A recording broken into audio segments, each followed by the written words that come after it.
Bonjour, bonsoir au microphone, Bruno Guglielminetti. Très heureux de vous accueillir pour cette édition de Mon Carnet. C'est l'édition du vendredi 11 avril 2025.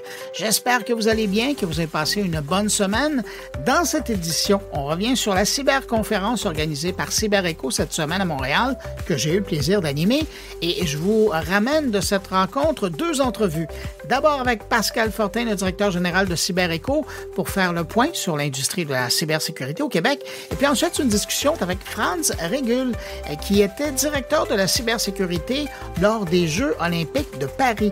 Je pense que c'est l'une des rares, sinon la seule entrevue qu'il a accordée depuis la fin des Jeux. On va revenir sur les défis, évidemment, les coulisses aussi de cette mission hors norme.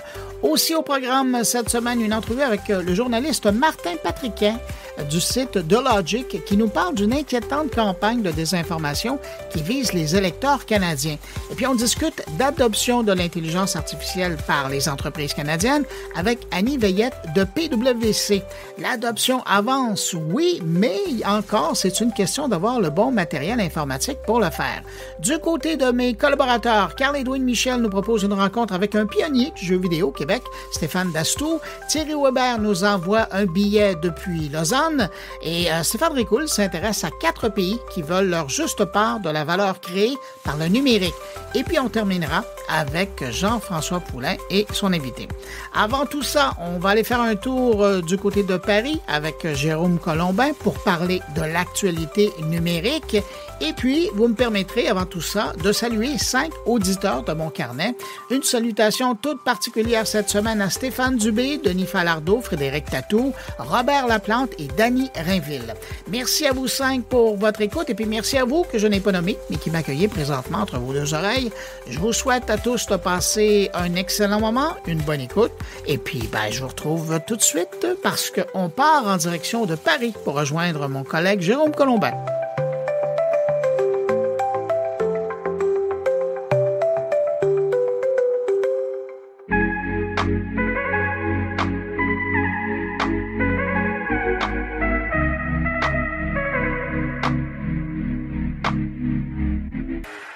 Jérôme Colombin à Paris, bonjour. Bonjour Bruno Guglielminetti à Montréal, comment vas-tu? Oh, ça va bien, heureux de te voir. Ravi également. On va parler d'IA cette semaine encore, Bruno. Hein. Et que oui, parce qu'il y a énormément d'actualités. Et notamment ce qui s'est passé à Las Vegas, que tu as suivi de près, hein, puisque c'est normal, tu es plus près que moi en fait, tu es déjà sur le continent nord-américain. Mm-hmm. Donc, c'est Google qui faisait sa grande fiesta avec pas mal d'annonces en matière d'intelligence artificielle. Écoute, j'aime bien l'utilisation de fiesta parce que c'est vraiment un festival des annonces. Moi, j'ai l'impression qu'en moins je vais dire, pour être sûr, là, au moins une trentaine, mais j'irais peut-être plus jusqu'à une 50aine d'annonces. Mais, alors, vas-y, détaille-nous tout ça, une par une. Premièrement. Non, parce qu'on va perdre tout le monde. Mais si je résume, donc, évidemment, c'est important de dire, hein, parce que les gens qui y ont déjà été vont imaginer l'endroit. Ça se passait donc à Las Vegas, c'était dans la Sphère, et on a vraiment habillé l'endroit pour les circonstances avec plein d'images qui ont fait que les gens qui étaient là en ont eu plein les yeux. Mais l'important, somme toute, une fois que tout a été présenté, c'est de voir comment maintenant, puis ça on l'a déjà dit l'année passée, puis je pense peut-être même l'année d'avant, mais cette année encore, Google mise le tout pour le tout sur l'intelligence artificielle. Ouais. Il a présenté de nombreuses variations sur le même thème, mais l'idée, c'est d'investir le monde des entreprises avec l'IA. Et je pense qu'il y a 2 choses qui illustrent bien cette chose-là. C'est que d'une part, ils ont une des annonces, là, c'était concernant leur protocole qu'ils ont développé A2A, ou sinon vous allez l'entendre dans les jours qui viennent, Agent to Agent. Et ça, c'est un protocole qui permet, et ça, c'est une bonne nouvelle, de faire parler les agents entre eux. Donc, les agents IA ou quand on parle d'agentique, c'est la possibilité d'utiliser un agent de Salesforce, par exemple, qui pourrait fonctionner avec un agent de SAP, puis ces deux-là pourraient fonctionner avec quelque chose qui serait développé par un agent, là, possible de développer par Gemini. Et donc, auparavant, là, ça se parlait pas tout ce monde-là, il fallait vraiment asseoir quelqu'un. L'interopérabilité des agents IA, en fait. Qu'est-ce que c'est bien dit? C'est exactement la chose. Et donc, à partir de là, c'est bien parce que le protocole permet de découvrir les tâches que l'agent IA est capable de faire et donc vraiment de voir le maximum de leur collaboration possible entre eux, puis après, de suivre ce travail-là. Alors, le agent to agent, moi, j'avoue que de toutes les annonces, c'est ce qui m'a le plus bluffé. Mais autre information qu'il y avait dans la présentation, et c'est pas banal, il y a Google qui a candidement laissé couler l'information que maintenant, 25% de son code est maintenant généré par IA.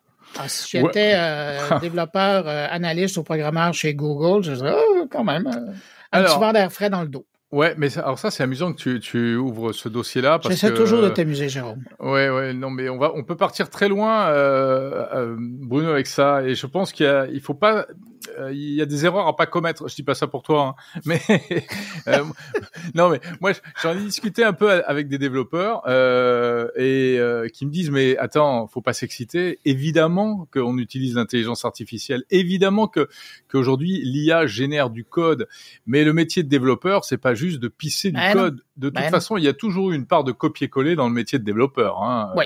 On s'entend d'aller chercher des recettes qui fonctionnaient sur un pour aller... Exactement. Sauf que, après, il faut vérifier ce code. Parfois, il faut même carrément le débugger parce qu'il n'est pas propre et il marche pas bien. Et surtout, ou demander à une IA de le débugger. Ou demander à une IA de le débugger, tout à fait. Et puis, surtout, le métier de développeur, c'est simplement qu'il va cranter vraiment les petites mains qui, entre guillemets, qui simplement produisent du code. Bon, eux, ils ont peut-être du souci à se faire, mais le vrai métier de développeur qui consiste à analyser une situation, s'insérer dans un projet, dans une entreprise. Ah non, mais lui, il est tranquille. Alors lui, il est tranquille parce qu'au contraire, c'est toute la force. Mais lui, il est l'interface humaine entre les besoins du client et l'IA et les petites mains dans certains cas. Voilà. Et ça, c'est certain. Mais il faut pas dire aux développeurs, ils le savent d'ailleurs, il faut pas dire aux développeurs, vous allez tous disparaître à cause de l'IA, c'est pas vrai. Non, mais il faut sentir le vent dans le coup, c'est tout. Tu as vu d'ailleurs Bill Gates, alors après on peut penser ce qu'on veut des prédictions de Bill Gates, mais il dit que c'est le premier métier qui ne disparaîtra pas à cause de l'intelligence artificielle, développeur. Ouais. Il parle aussi des énergéticiens et des biologistes. Mais le premier, je suis tout à fait d'accord avec toi. C'est développeur. Mais tu vois, cette discussion-là, ça me fait penser à ce que le patron de Shopify a dit récemment à ses employés. Il faisait une présentation là et à un moment donné, il a dit que chez Shopify, il y avait une chose qui était claire, c'est que maintenant, avant d'embaucher quelqu'un, il fallait que la personne qui demandait de l'aide supplémentaire puisse prouver que le travail pour lequel la personne sera embauchée ne pouvait pas être fait par une intelligence artificielle. C'est incroyable. C'est pour te montrer là, dans le monde du travail où on est rendu. Là. C'est vrai, non, mais c'est une déclaration qui est vraiment pas passée inaperçue parce qu'elle est hyper révélatrice de ce qui se passe aujourd'hui dans les entreprises. Mais c'est étonnant parce que bien sûr que l'IA peut, dans certains cas, remplacer peut-être pas des métiers entiers, mais en tout cas certaines tâches et tout. Mais moi, ça m'a fait penser à autre chose. Il y avait un sondage il y a quelque temps en France, il y a pas très longtemps, à propos de l'utilisation de l'IA dans les entreprises. Et en fait, ce sondage montrait que déjà, il y a beaucoup de professionnels, des collaborateurs dans des grosses boîtes qui utilisent l'IA, mais souvent, et parfois, elles ne le disent pas. C'est ce qu'on appelle le shadow AI. C'est-à-dire que c'est pas leur manager qui leur demande d'utiliser l'IA, mais au contraire, ils le font sans qu'on leur demande. Et alors, c'est un peu l'IA honteuse parce que certains se sont aperçus que ça leur faisait gagner du temps. Et au point que sur certains métiers, notamment sur ce qu'on appelle, tu sais, les bullshit jobs, des boulots qui sont...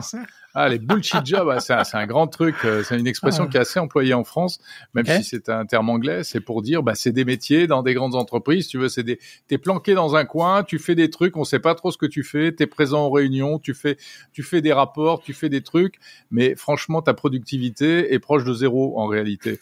Et si tu mets de l'IA là-dedans, mais alors là, ils n'ont plus rien à faire. Ils ont juste à faire un prompt le matin et ensuite ils jouent aux dames sur leur écran d'ordi. Okay.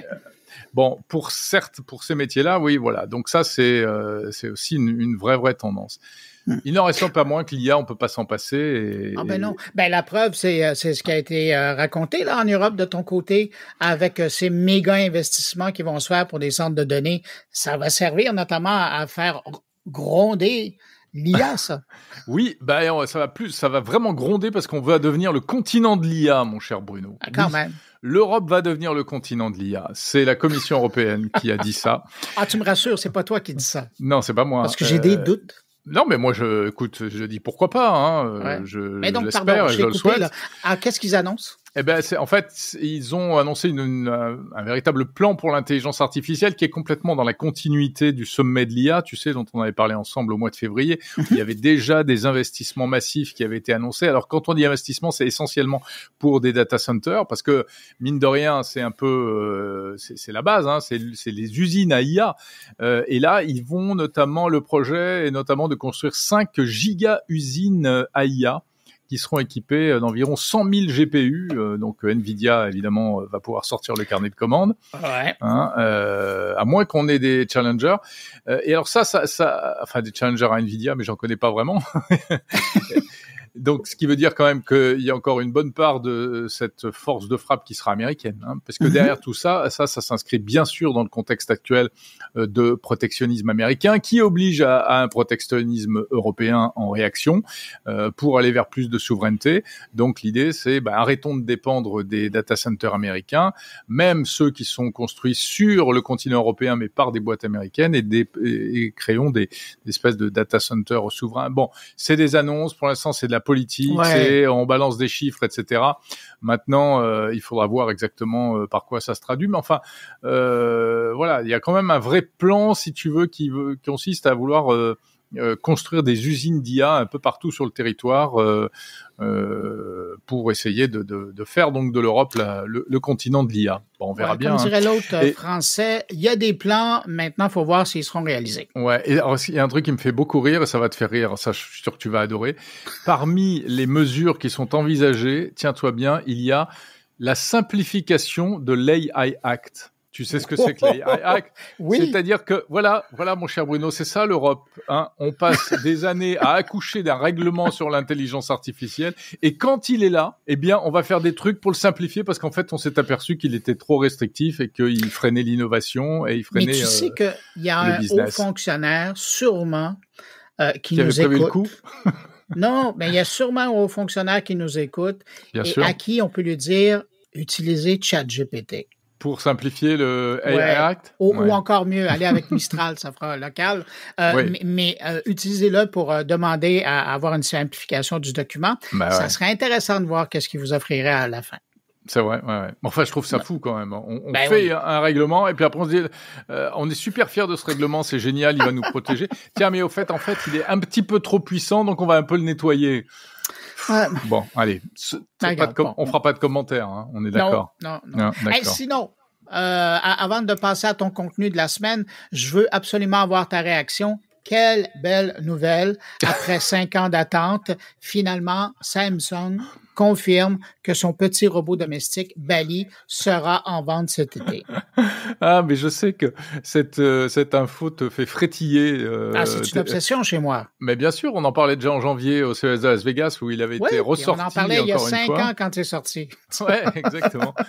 Écoute, oui, moi je sais pas, j'ai l'impression que le jour, alors qu'il est prévu qu'il arrive l'été prochain, mais j'ai l'impression que quand il va arriver, il sera déjà passé de mode ce truc-là. Non, parce que ça c'est vraiment l'ajout. Il est équipé de la dernière IA génération modèle de Gemini. Ouais, alors ça c'est pas déjà mal. Une bonne nouvelle. Ouais, voilà, parce que quand ça avait été annoncé, on parlait pas d'IA, on parlait pas de Gemini, hein. Non, mais bon, le temps a fait que. Mais donc, il va être capable de traiter des données vocales, des données sonores et visuelles avec ses capteurs, mais vraiment de les traiter et donc d'arriver à nous proposer quelque chose avec ça. Et puis, il va être capable de gérer les appareils de domotique et même faire du conseil beauté. Ça peut être utile, ou sinon en style. Enfin, nous, on n'en a pas besoin, mais... Non, mais les autres, là. Oui, les autres. Toi, moi, non. Mais imagine le petit Bali qui vient de voir, puis bon, est-ce que ça va ensemble? Moi, c'est beau, ok, merci, bye. Ah, c'est pas mal, ça, c'est vrai, ça, tu vois, pour les gens qui vivent seuls et qui en plus savent pas s'habiller. Oui, ou les gens qui n'ont pas de goût. Mais là, je parle pas de nous. Là. Ouais. Non, bien sûr que non. Mais le seul problème, c'est que pour le moment, son prix reste inconnu parce que avec la guerre des tarifs, disons que Samsung ne veut pas s'avancer nécessairement. On aura le prix probablement à quelques semaines de son lancement. Mais tout de même, Puis tu rajoutes là-dessus quelques droits de douane. Oui, c'est justement ça. Hein. Donc, tu vas l'acheter, je le sais. Oui, c'est sur ma liste en 2025. Sinon, Jérôme, de quoi nous parles-tu aujourd'hui ou cette semaine? Ah ben écoute, on n'est pas loin du sujet parce que moi, je parle de robots cette semaine dans Monde Numérique, car il y a un événement à Pékin, en Chine.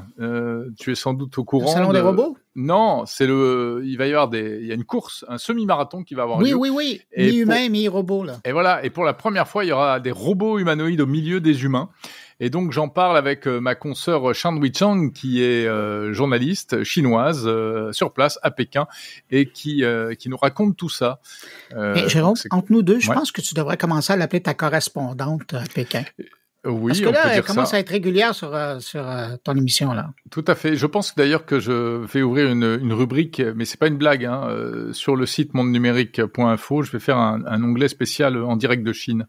Voilà. Bravo. Ouais.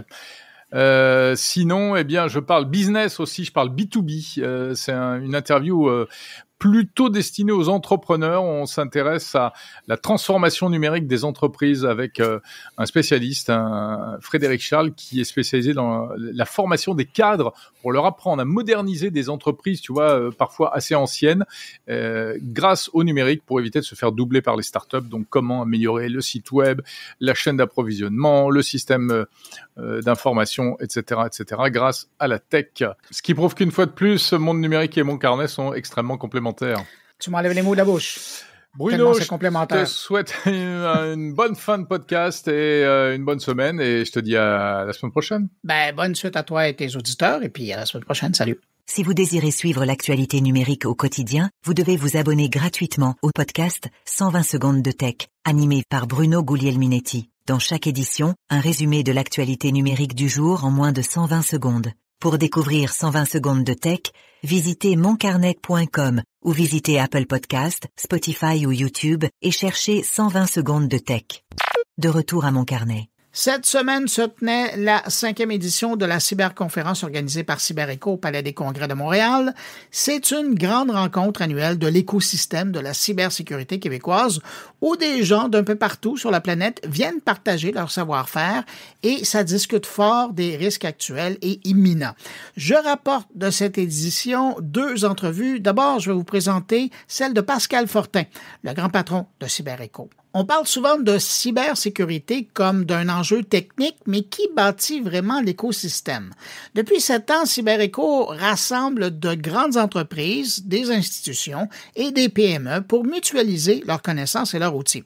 Je vous propose cette entrevue avec Pascal Fortin, qui est directeur général de CyberEco, pour parler de ce virage que prend l'organisation, plus ouverte, plus structurée, plus ambitieuse. On discute aussi des défis de la cybersécurité au Québec, de l'arrivée des PME dans la conversation et de la place du Québec sur la scène internationale. Voici notre rencontre. Pascal, ça fait 7 ans que CyberEco existe. Ça réunit énormément de gros joueurs québécois au niveau de la cybersécurité. Malgré ça, c'est encore très mal connu du public en général. Pourquoi?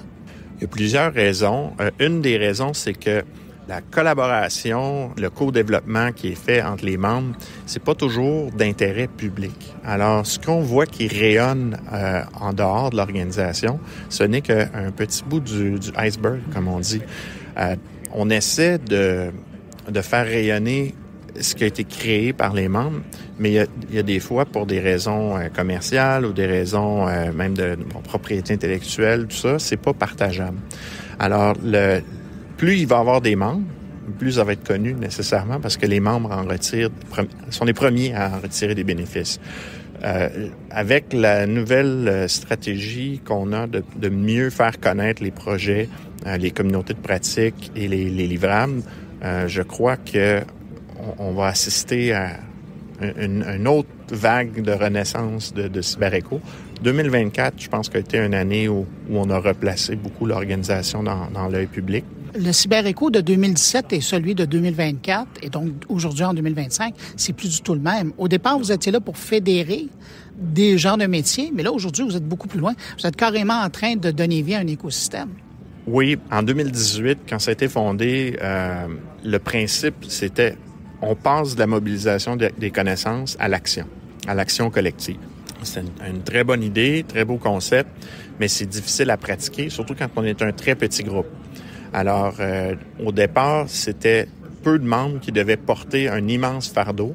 CyberEco, c'était vraiment juste, il y avait un ou une DG au centre et qui faisait le recrutement, la promotion de l'organisme, mais réellement, c'était les membres qui portaient 100% du travail. Et dans la présentation que j'ai faite pendant le panel, je l'ai expliqué un peu que ça prend quand même une équipe.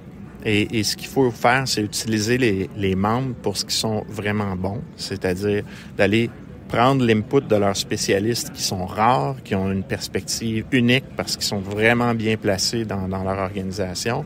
Ils ont accès à des données, à des systèmes qui sont spéciaux aussi. Ça, c'est de la grande valeur que les membres peuvent amener. Aussi, leur appui, la visibilité à un projet collectif.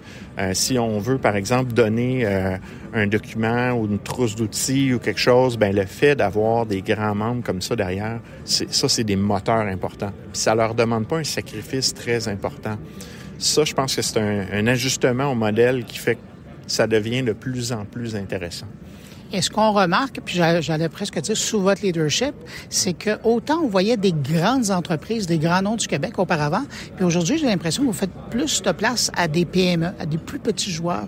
Est-ce que ça fait partie d'une vision, ça? Il y a deux raisons à ça.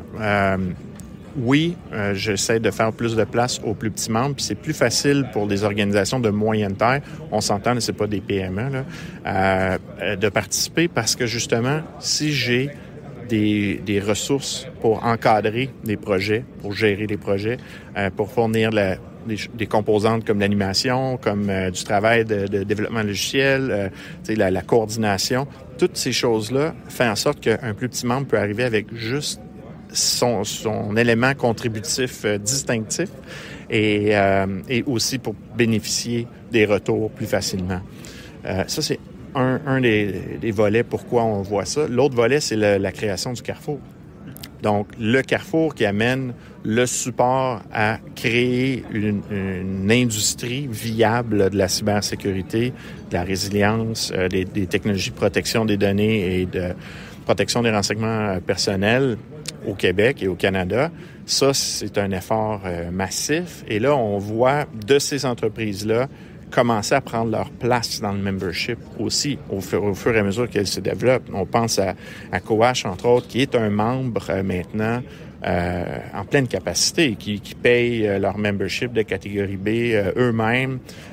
Donc, et ces gens-là ont commencé dans Carrefour? Ils ont commencé avant le Carrefour, parce que Coach date d'avant, mais des joueurs importants comme Flare Systems ils étaient déjà là, et le Carrefour est un catalyseur pour ces organisations-là.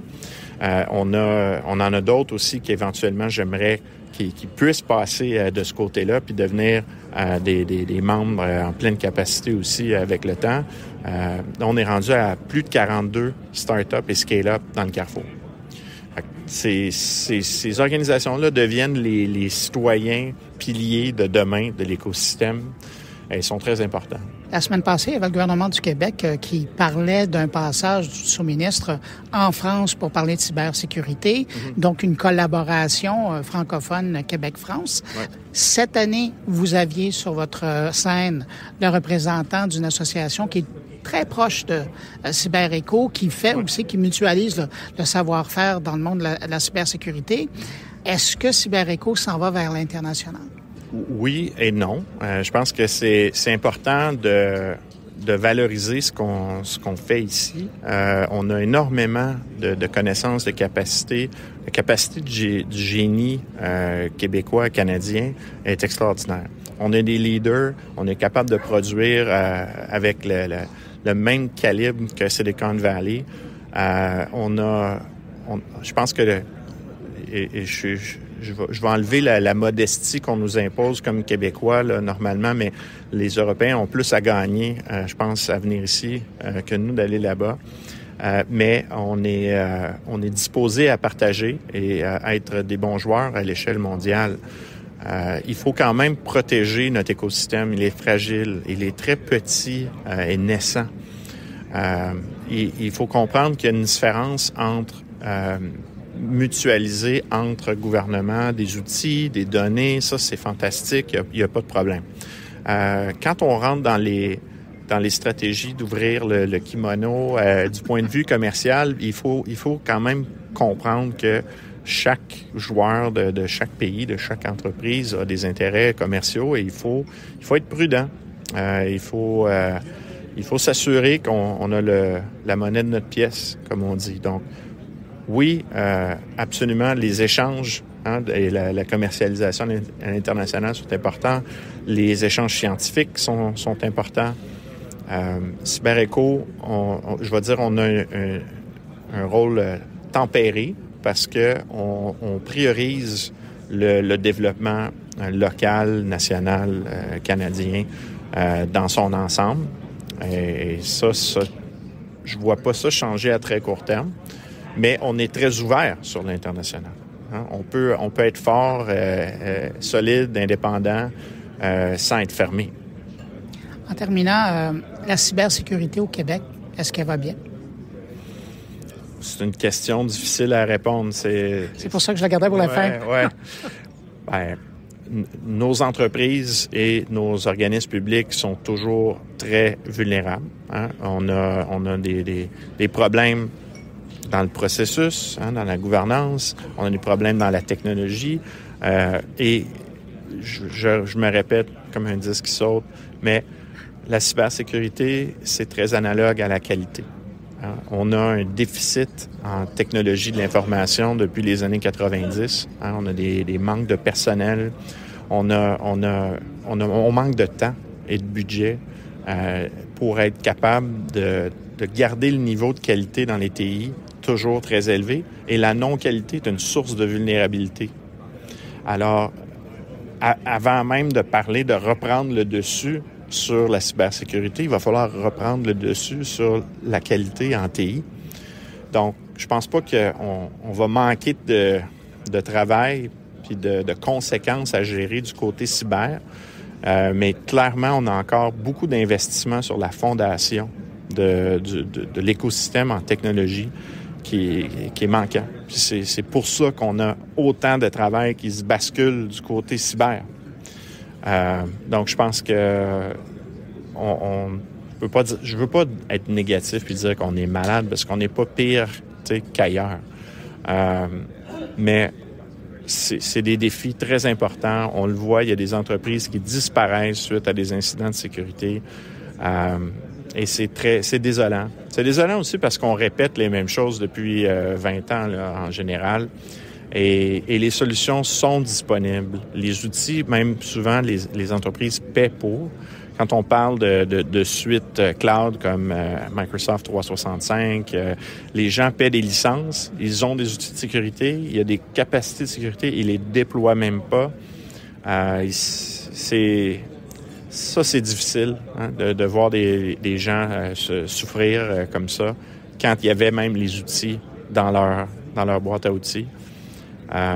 Mais encore une fois, c'est comme la qualité, c'est comme la sécurité physique aussi. Tu sais, il y a encore des gens sur des chantiers de construction qui s'attachent pas quand ils vont sur des toits.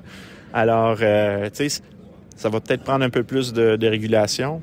Ça va peut-être prendre des choses pour faire changer les mentalités. Mais je pense que ça va se faire tranquillement avec des organismes comme CyberEcho, supportés par leurs membres pour passer non seulement des messages, mais pour développer des outils, partager des solutions. Pascal Fortin, merci. Plaisir.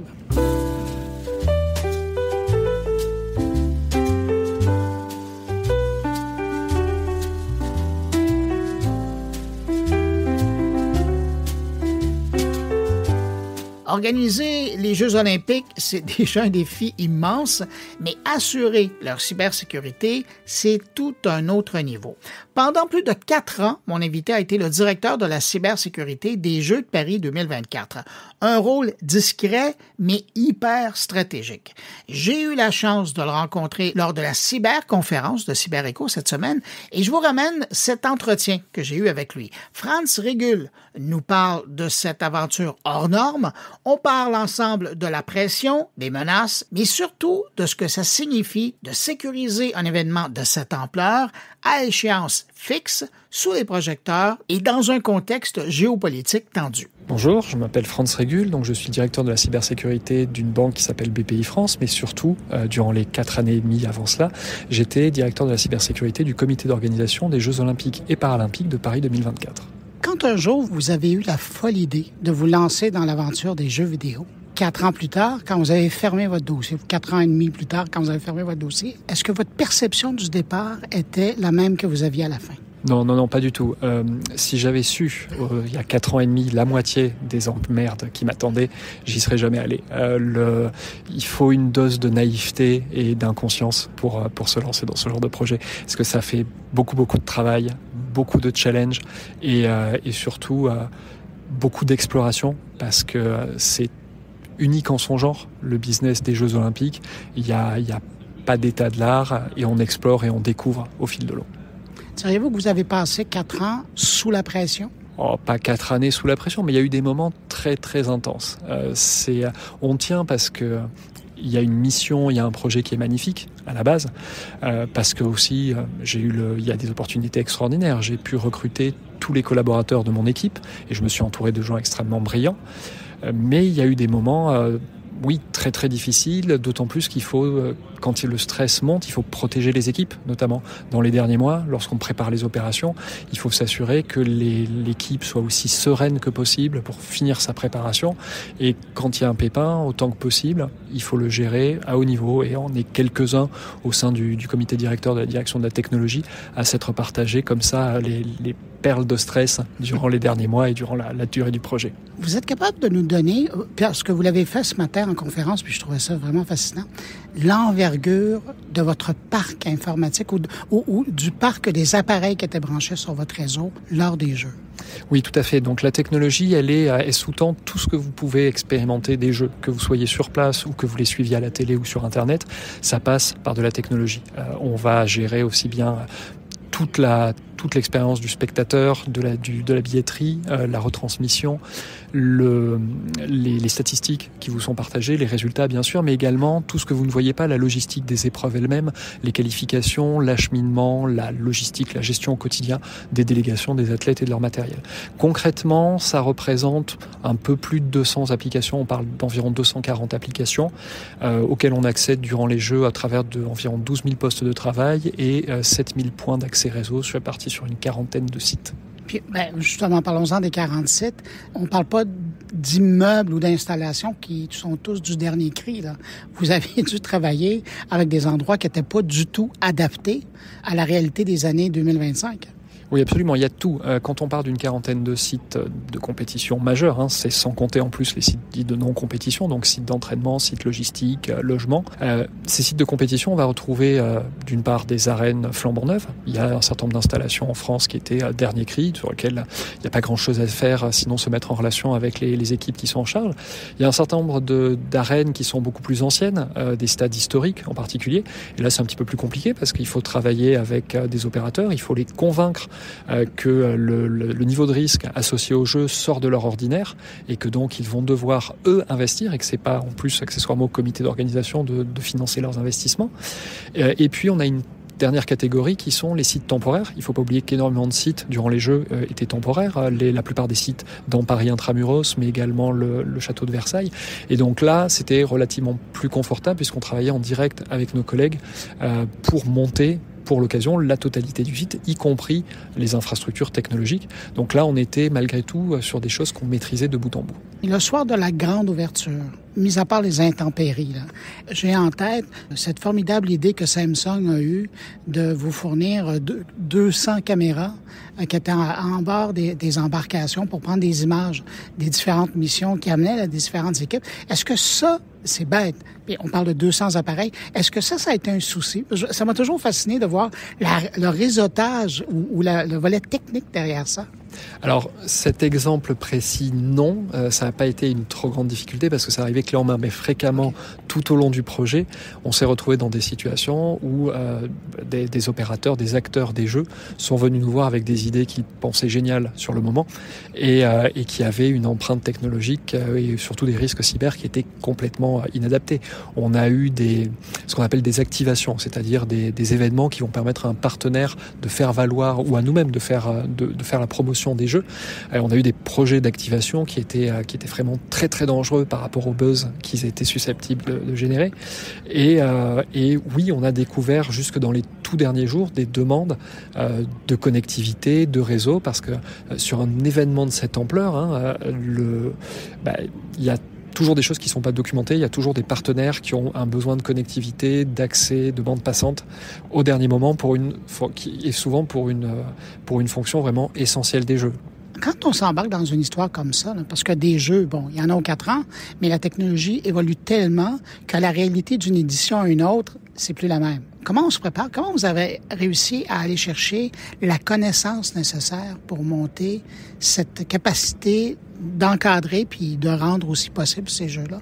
J'ai déjà beaucoup mis l'accent sur les gens que je recrutais. Je me suis entouré de gens très brillants et je pense que j'ai toujours joué la franchise avec eux. Je leur ai pas survendu le projet. J'ai essayé de toujours être clair sur ce que j'attendais d'eux. J'ai aussi essayé de donner un cap clair parce que la technologie évolue très vite, mais à un moment donné, sur une durée de 4 ans, il faut prendre des décisions et il faut s'y tenir et ne changer que ce qui doit l'être absolument. Et donc, entre ce cap que j'ai voulu assez clair et puis le talent de mes équipes qui ont su s'adapter, qui ont su s'ajuster quand c'était nécessaire et puis qui ont exploré le sujet. C'est-à-dire que quand il n'y avait pas de littérature, quand il n'y avait pas de sachants, ils sont devenus les sachants, ils sont devenus les experts sur le sujet. Et c'est un épiphénomène. Mais au moment où on livre les jeux, outre l'immense satisfaction qu'on tire du fait de les avoir livrés avec succès, on sait que pendant quelques jours, on est les meilleurs experts du monde sur la cybersécurité des Jeux Olympiques. Et je n'ai aucun doute que les équipes de Los Angeles nous dépasseront dans quelques mois. Mais en attendant, ils sont venus nous voir, quand ils avaient besoin d'expertise. Vous étiez au sommet de l'Everest. Exactement. Ouais. Évidemment, on ne peut pas parler du cyber-risque qui était tout au long des Jeux, puis même en amont. Qu'est-ce que vous avez craint le plus pendant cette période-là? Alors, je n'ai pas le droit de vous dire ce qu'on a craint le plus. Il y avait 3 grandes familles de risques qui retenaient particulièrement notre attention. Le premier, c'est tout ce qui aurait pu attenter à la sécurité des spectateurs et des délégations. C'était dès lors que la technologie intervenait dans le contrôle d'accès, dans la protection du public. Donc on était extrêmement attentifs à ça, en lien avec nos collègues de la sécurité physique et avec les autorités. Le deuxième sujet qui nous préoccupait, c'était naturellement tout ce qui était les opérations de sabotage, tout ce qui aurait pu perturber les opérations, notamment pour un motif politique ou financier, toute attaque qui nous aurait paralysé, qui nous aurait empêché de délivrer une cérémonie, une compétition, c'était évidemment au cœur de nos préoccupations. Et là encore, il faut se souvenir que, vu l'ampleur, vu les nombres dont on parle, 15 000 athlètes pour les Jeux Olympiques et Paralympiques, 300 000 accrédités, des millions de spectateurs, très très vite, on ne peut plus gérer ça avec un papier-crayon. On a besoin de la technologie pour travailler au quotidien. Et puis la troisième et dernière famille de risques qu'on redoutait, c'était plus généralement toutes les atteintes à l'image et aux revenus, puisque le comité d'organisation, il est mandaté par le CIO, il est porteur de l'image des jeux, et puis surtout ces jeux, ils sont financés à pratiquement 96% par des fonds privés, donc de la billetterie, des partenariats, et donc nos partenaires nous comptent sur nous, et les jeux, les fans des jeux comptent sur nous pour les livrer. Donc toute attaque qui aurait pu perturber ces opérations était évidemment surveillée de près, particulièrement dans le contexte géopolitique qu'on connaît maintenant depuis quelques années, avec énormément de tentatives de fake news ou de déstabilisation qui ne prennent pas directement pour cible les systèmes du comité d'organisation ou du CIO, mais qui prennent pour cible définitivement la réputation de la ville haute. Mais avant cette aventure de 4 ans, vous étiez dans le domaine de la cybersécurité. Absolument. Puis après, vous étiez dans le domaine de la cybersécurité. Mais ce qui est fascinant, c'est que pendant ces 4 ans-là, où vous étiez au cœur de la tempête, vous savez que vous allez être la cible de cyberattaques. Vous savez que vous allez être la cible de désinformation. Comment on vit en sachant qu'on est toujours ciblé par ce genre d'attaque-là? Je vous disais tout à l'heure, un petit peu d'inconscience fait pas de mal en la matière.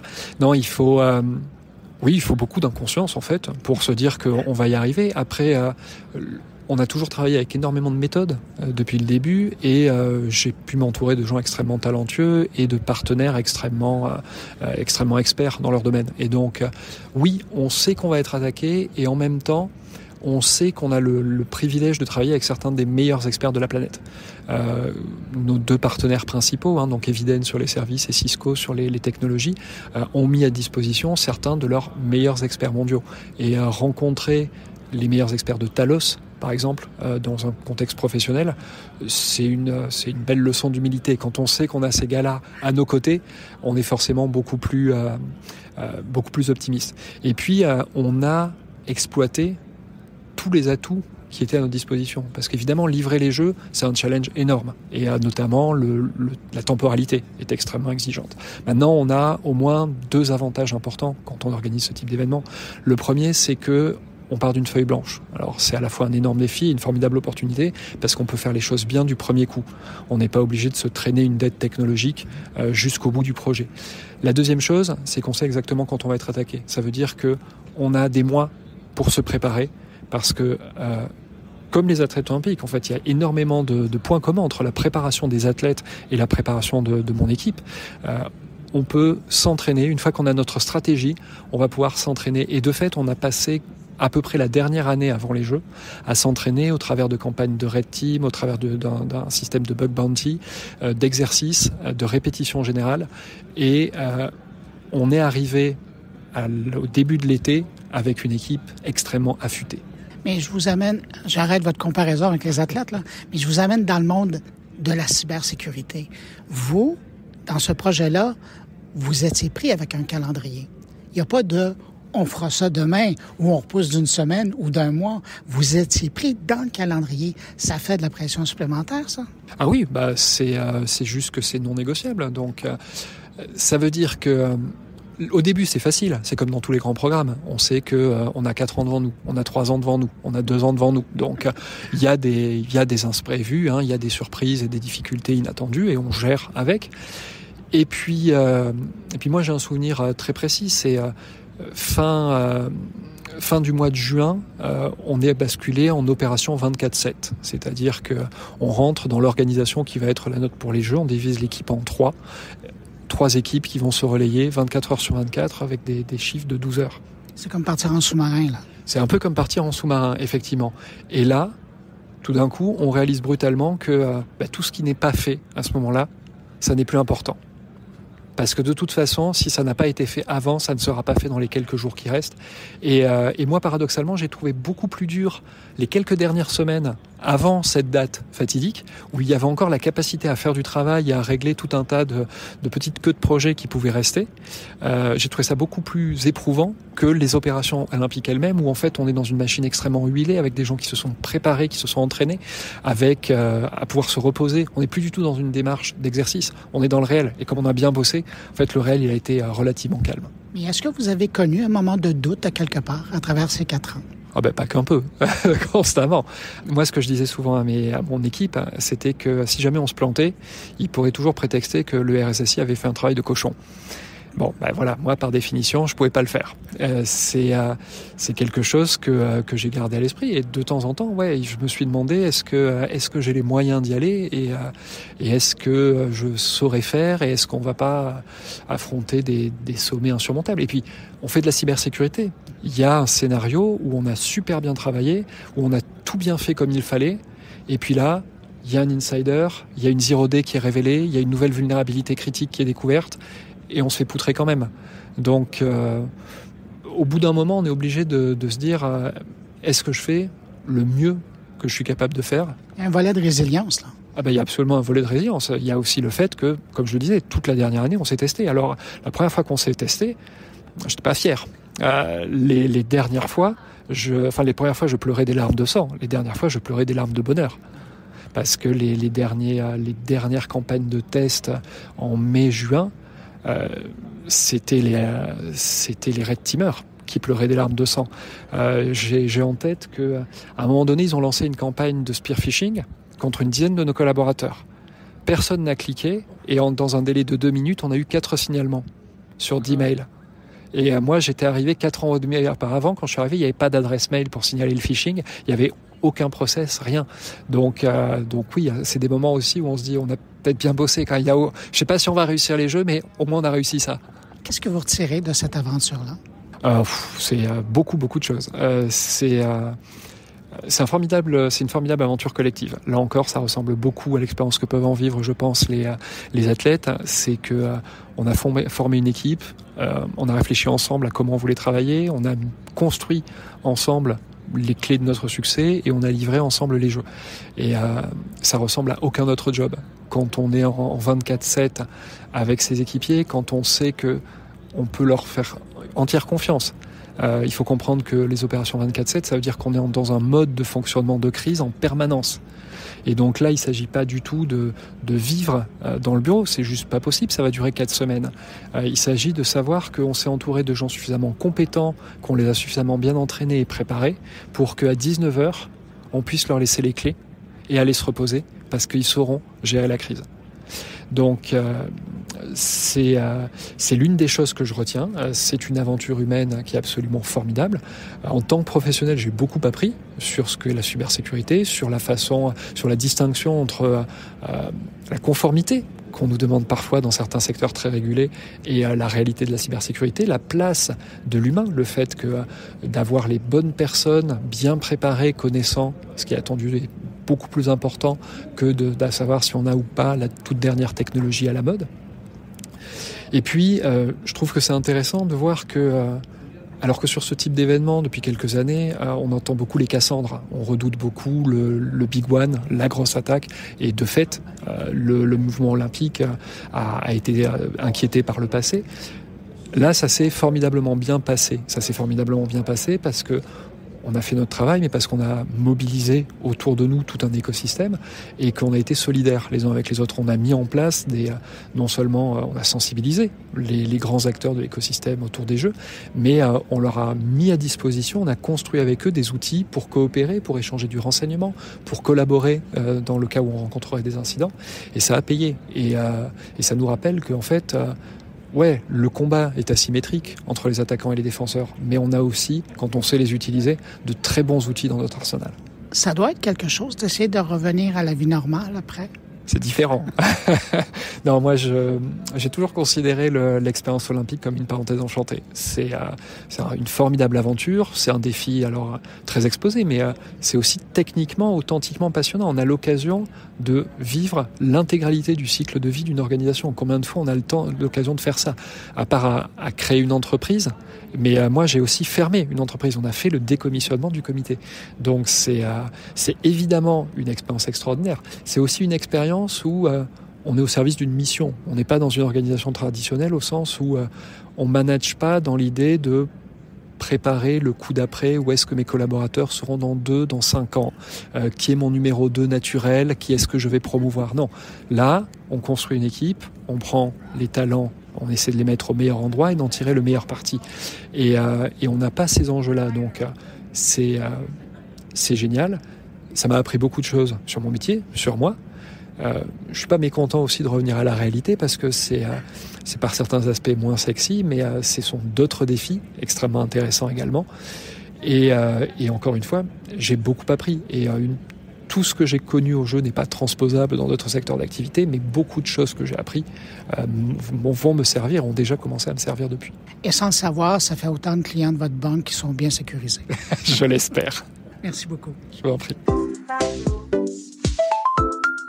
Publicité. Vous pensez vendre ou acheter une entreprise? Faites confiance à l'équipe de Martin Dutout.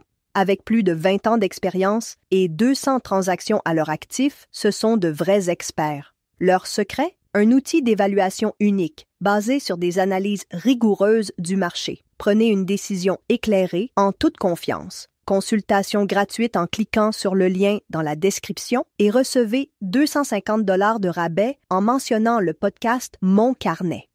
On parle souvent de campagnes de désinformation électorale aux États-Unis ou en Europe, mais rarement au Canada, jusqu'à maintenant. Un rapport récent de l'organisation américaine Reset Tech révèle qu'une vaste opération de désinformation cible le Canada et qu'elle est menée sur X. Pour parler de cette histoire, on va aller rejoindre le journaliste qui a sorti cette histoire chez TechLogic, Martin Patriquin, qu'on rejoint à l'instant. Bonjour Martin. Bonjour Bruno. Martin, qu'est-ce que c'est comme campagne de désinformation? En fait, c'est un groupe américain qui s'appelle Reset Tech qui a fait un rapport sur la désinformation ici au Canada, visant le Canada. Et ce qu'ils ont découvert, c'est qu'il y a 73 comptes qui sont associés avec X, d'ailleurs, qui amplifient des informations sur le Canada, c'est-à-dire sur notre économie, sur notre style de vie, le supposé support pour le 51e, comment c'est ici, ça? 51e État? Ah ouais, c'est de dire qu'on est vraiment en support de cela, etc., etc. Et ils ont trouvé 73 comptes, mais il paraît qu'il y en a des centaines de plus qui font à peu près la même chose. Puis comment on arrive dans ce rapport-là à comprendre que c'est vraiment organisé comme amplification? D'après moi, ce qu'ils ont fait, ils ont commencé par le résultat, en fait, puis ils ont retracé qui a fait les magouilles, en fait. Et ils ont trouvé ces comptes-là. Et ils ont été capables d'identifier ces 73. Il y avait plein d'autres, c'est-à-dire il y a plusieurs de centaines qu'ils ont vus aussi, mais ils n'étaient pas capables de dire nécessairement qu'ils faisaient partie de cette campagne. Mais le 73, c'est vraiment quelque chose qui était assez organisé et c'est quelque chose qui est vrai. C'est-à-dire qu'il essaie vraiment, ça se voit qu'il essaie d'influencer l'opinion publique sur X, sur les enjeux canadiens. On parle beaucoup du fait que sur X, un des problèmes, c'est les robots. Et dans cette enquête-là, ils se sont rendus compte qu'il y a plusieurs comptes qui sont identifiés comme étant des robots. Là, des robots, oui, c'est ça. Mais c'est intéressant parce que j'ai parlé à un expert à Ontario sur cela et c'est vraiment, vraiment... Moi, je ne savais pas ça avant, mais que c'est vraiment, vraiment dur d'identifier 100% que c'est un robot. Mais dans ce cas-là, oui, il y avait quelques exemples. Par exemple, il y avait un tweeter qui faisait des tweets sur l'idée de Trump d'annexer le Canada. Il a fait ça genre 9 fois dans 1 minute, etc. Fait que ça donne une idée que peut-être, oui, c'est vraiment un bot. Mais l'expert à qui j'ai parlé, il dit, on devrait être... il y a des différences entre les bots et aussi les gens qui sont very online, c'est-à-dire les gens qui font ça vraiment comme activité prolifique de faire ça vraiment beaucoup sur Twitter. Et en effet, ils se promènent un peu comme un bot, mais ça, c'est des vraies personnes. Ouais. C'est difficile de ne pas penser à Elon Musk non plus dans ce contexte-là, avec tout ce qu'il a dit contre et pour dans la campagne électorale, quand on voit comment il joue en faisant de la promotion ou de la désinformation par rapport à la politique internationale. Est-ce que vous pensez qu'il aurait à voir avec cette opération-là? Je sais pas. Ça reste que c'est une plateforme où c'est vraiment possible et vraiment facile à le faire. Mais ça reste que ça serait pas la même chose si c'était Twitter avant que Elon Musk l'a acheté en 2022. Il a enlevé plein de choses de cela. Il a enlevé la modération. L'algorithme est plus public. Il y a beaucoup de ce comme on parle en anglais, le back-end qu'on connaît rien. Ça reste que c'est beaucoup plus facile de le faire maintenant qu'avant. Est-ce que Elon Musk est nécessairement dedans, la campagne contre Canada? J'ai aucune idée.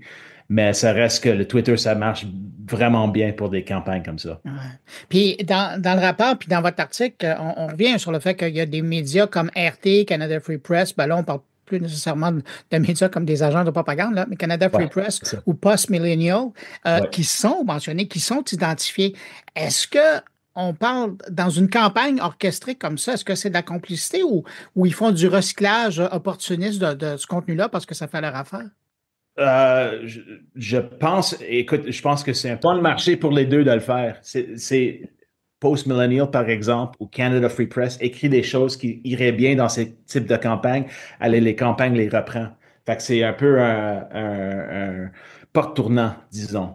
Fait que oui, ça fait leur affaire de les deux. Et je peux dire, et vraiment dans le cas de Post Millennial, les choses ils sont repris tellement vite. Et leur modèle d'affaires est basé sur l'idée de des clics qui s'en vient de Twitter, etc. Fait que ça fait leur affaire. Ce qu'on appelle les clickbait, là, ou l'aime ça, là. Plein ça. Dans cette campagne-là, rapidement, on voit que le focus est mis sur la campagne des libéraux, sur Mark Cartney. Est-ce qu'il y a d'autres qui sont attaqués par cette campagne-là? Celui-là, le rapport, c'est dur à dire parce que le rapport que j'ai eu, ça vise sur un genre de portrait de Canada maintenant. Et maintenant, c'est toujours Mark Carney. Ça reste que toutes les campagnes, alors l'expert à qui j'ai parlé en Ontario, que je cite dans l'article, je lui demandé cette question-là, c'est que est-ce que ça reste que c'est vraiment des choses qui sont à droite, ce type de campagne? Est-ce qu'il y a des campagnes similaires à gauche? Et la réponse est toujours non. C'est toujours des campagnes de droite. Pourquoi? Je pense que si les gauchistes, disons, veulent faire une campagne comme ça, ils aillent dans les médias, des médias comme Globe and Mail, CBC, ils font leur affaire avec des médias établis. Tandis que les médias à droite veulent faire leur propre rhétorique et veulent aller dans une autre direction, alors ils vont dans l'autre côté des post-millennials, des Canada Free Press, etc.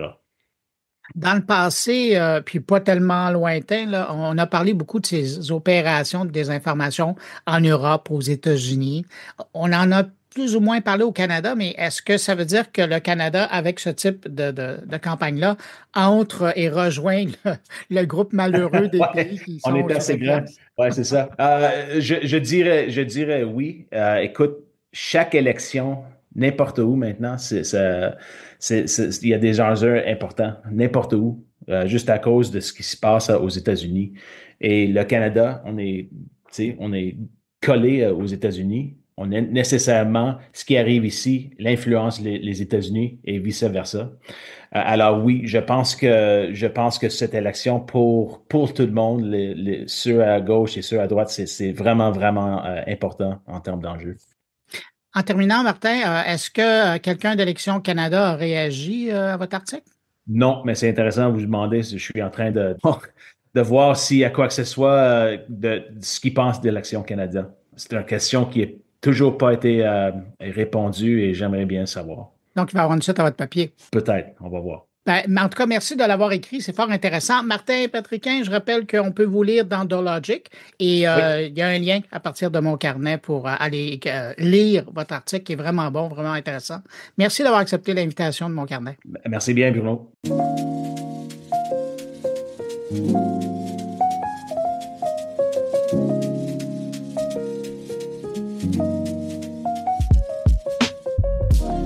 On va maintenant parler d'intelligence artificielle, mais sous un angle qu'on aborde trop peu souvent, le matériel informatique. Parce que oui, il est question d'algorithmes, de données, de modèles puissants, mais encore faut-il avoir l'équipement pour les faire rouler efficacement, que l'on soit une PME ou une très grande entreprise. Alors pour en parler, on va aller rejoindre Annie Veillette. Elle est associée en analytique des données et en intelligence artificielle chez PricewaterhouseCoopers. Et dans son travail, elle conseille des organisations partout au pays sur leur stratégie IA. Et elle constate un changement de ton. Parce que de plus en plus d'entreprises réalisent que leur infrastructure matérielle joue un rôle clé dans leur capacité à innover avec l'IA. Bonjour Annie Veillette. Bonjour. Madame Veillette, ce qui est clair dans ce que vous dites, c'est qu'il y a vraiment un lien, selon vous, entre le matériel informatique, j'allais dire, sa vétusté ou sa nouveauté par rapport aux stratégies d'adoption de l'IA en entreprise. Oui, tout à fait. Donc, avec l'innovation qui se passe avec l'IA très, très rapide, on a réalisé que les entreprises, ils vont en avoir besoin. Donc, tout à fait important que ce soit pour les petites, les moyennes ou les grandes entreprises. Alors, qu'est-ce qui s'est passé ou ce qui est en train de se passer, c'est que les coûts en info nuagique sont grandissants. C'est-à-dire qu'on avait l'impression, et jusqu'à tout récemment, en fait, c'était une nécessité d'aller mettre toutes nos données, de donner accès à nos informations dans un contexte info-nuagique qui peut être privé. Ça ne veut pas nécessairement dire des soucis de confidentialité, mais définitivement des frais associés à l'info-nuagique qui est en train de vraiment grossir rapidement. Ce qui est super intéressant maintenant, c'est que la technologie de l'IA générative là, commence à accélérer et on a accès à des algorithmes qui sont beaucoup plus petits que dans le passé et qui sont capables de rouler dans des environnements plus restreints. D'où le matériel informatique qui aide à ce moment-là à gérer nos coûts, c'est-à-dire c'est des coûts plutôt statiques, contrairement à l'info nuagique qui peuvent grossir et diminuer avec le temps. Donc, on parle vraiment d'ordinateurs équipés pour faire rouler ces modèles-là qui sont un peu plus petits et qui ont une nouvelle composante à l'intérieur qu'on appelle des NPU. Là. Donc, c'est une unité de traitement neuronal parce que les fameux algorithmes, c'est des neurones. Là. Donc, la carte graphique dont on parle. Hein? Exactement. Donc, maintenant, on a accès à ça sur certains du matériel informatique physique à des coûts quand même super abordables. Et là, on a vraiment le contrôle, contrairement aux potentielles surprises dans l'info nuagique qui peut de plus en plus survenir dans les organisations. Mais que ça soit bien clair dans ma tête et dans celle des gens qui nous écoutent, ça ne veut pas dire que vous êtes en train de dire à vos clients de ramener tout leur contenu, leur patrimoine numérique sur des serveurs dans leur bureau. Non, tout à fait. Merci de clarifier. Là. Donc, c'est vraiment juste un nouvel outil qu'on peut utiliser quand on regarde notre portefeuille de façon holistique, là, dire, OK, il y a certaines choses qu'on va laisser dans l'info nuagique, c'est la bonne place et on est bien avec ce portefeuille-là. Il y a certaines choses qu'on va vouloir potentiellement déplacer par contre. Puis ça, maintenant, on a accès à ça sans avoir à investir des montants astronomiques là, pour le matériel informatique qui nous permet de rouler l'IA et l'IA générative. Alors concrètement, quel type de matériel dans votre tête sont aujourd'hui nécessaires pour supporter les nouvelles générations d'applications d'IA? Donc, ce qui est vraiment disponible, surtout pour les plus petits et les moyens, on peut avoir des laptops équipés avec ce qu'on appelle justement les NPU qui vont vraiment faire rouler les applications directement sur les fameux laptops. Là. Donc, pas de frais supplémentaires à utiliser un algorithme qu'on appelle les Large Language Models, les LLM. Donc, à chaque fois qu'on utilise un LLM dans l'info nuagique, il y a des frais. C'est ça. Ça doit revenir. Exactement. Puis quand on commence à parler d'IA agentique, là, ça c'est l'autre terme qu'on commence à entendre souvent, c'est une équipe, dans le fond, d'IA qui se parle. Donc, première chose qu'on peut savoir, c'est que tout le monde se passe le ballon, ping, ping, ping, ping, ping, travaillent tous ensemble, c'est bien beau, mais là, les coûts, ça s'accumule. Et donc, on veut avoir aussi ça localement. Exactement. Donc, encore une fois, absolument, on doit regarder holistiquement. C'est certainement pas une idée de tout revenir vers le matériel informatique physique, mais ça a des belles opportunités pour avoir un portfolio équilibré. Mais si je vous comprends bien aussi, ça veut dire que pour les entreprises, il faut revoir son cycle d'achat et puis revoir son processus budgétaire par rapport à la mise à niveau technologique? Tout à fait. En fait, il y a plusieurs technologies existantes dans les parcs informatiques de nombreuses organisations qui commencent à être en fin de vie. Donc, c'est vraiment un bon moment. Donc, si on parle du Windows 10, entre autres, là, qui va être en fin de service en 2025. Donc, c'est le temps de commencer à réfléchir parce qu'il n'y aura pas nécessairement de mise à jour informatique en sécurité. Mm-hmm. Donc, il faut trouver une nouvelle solution de toute façon. Donc, est-ce qu'on regarde que l'info nuagique?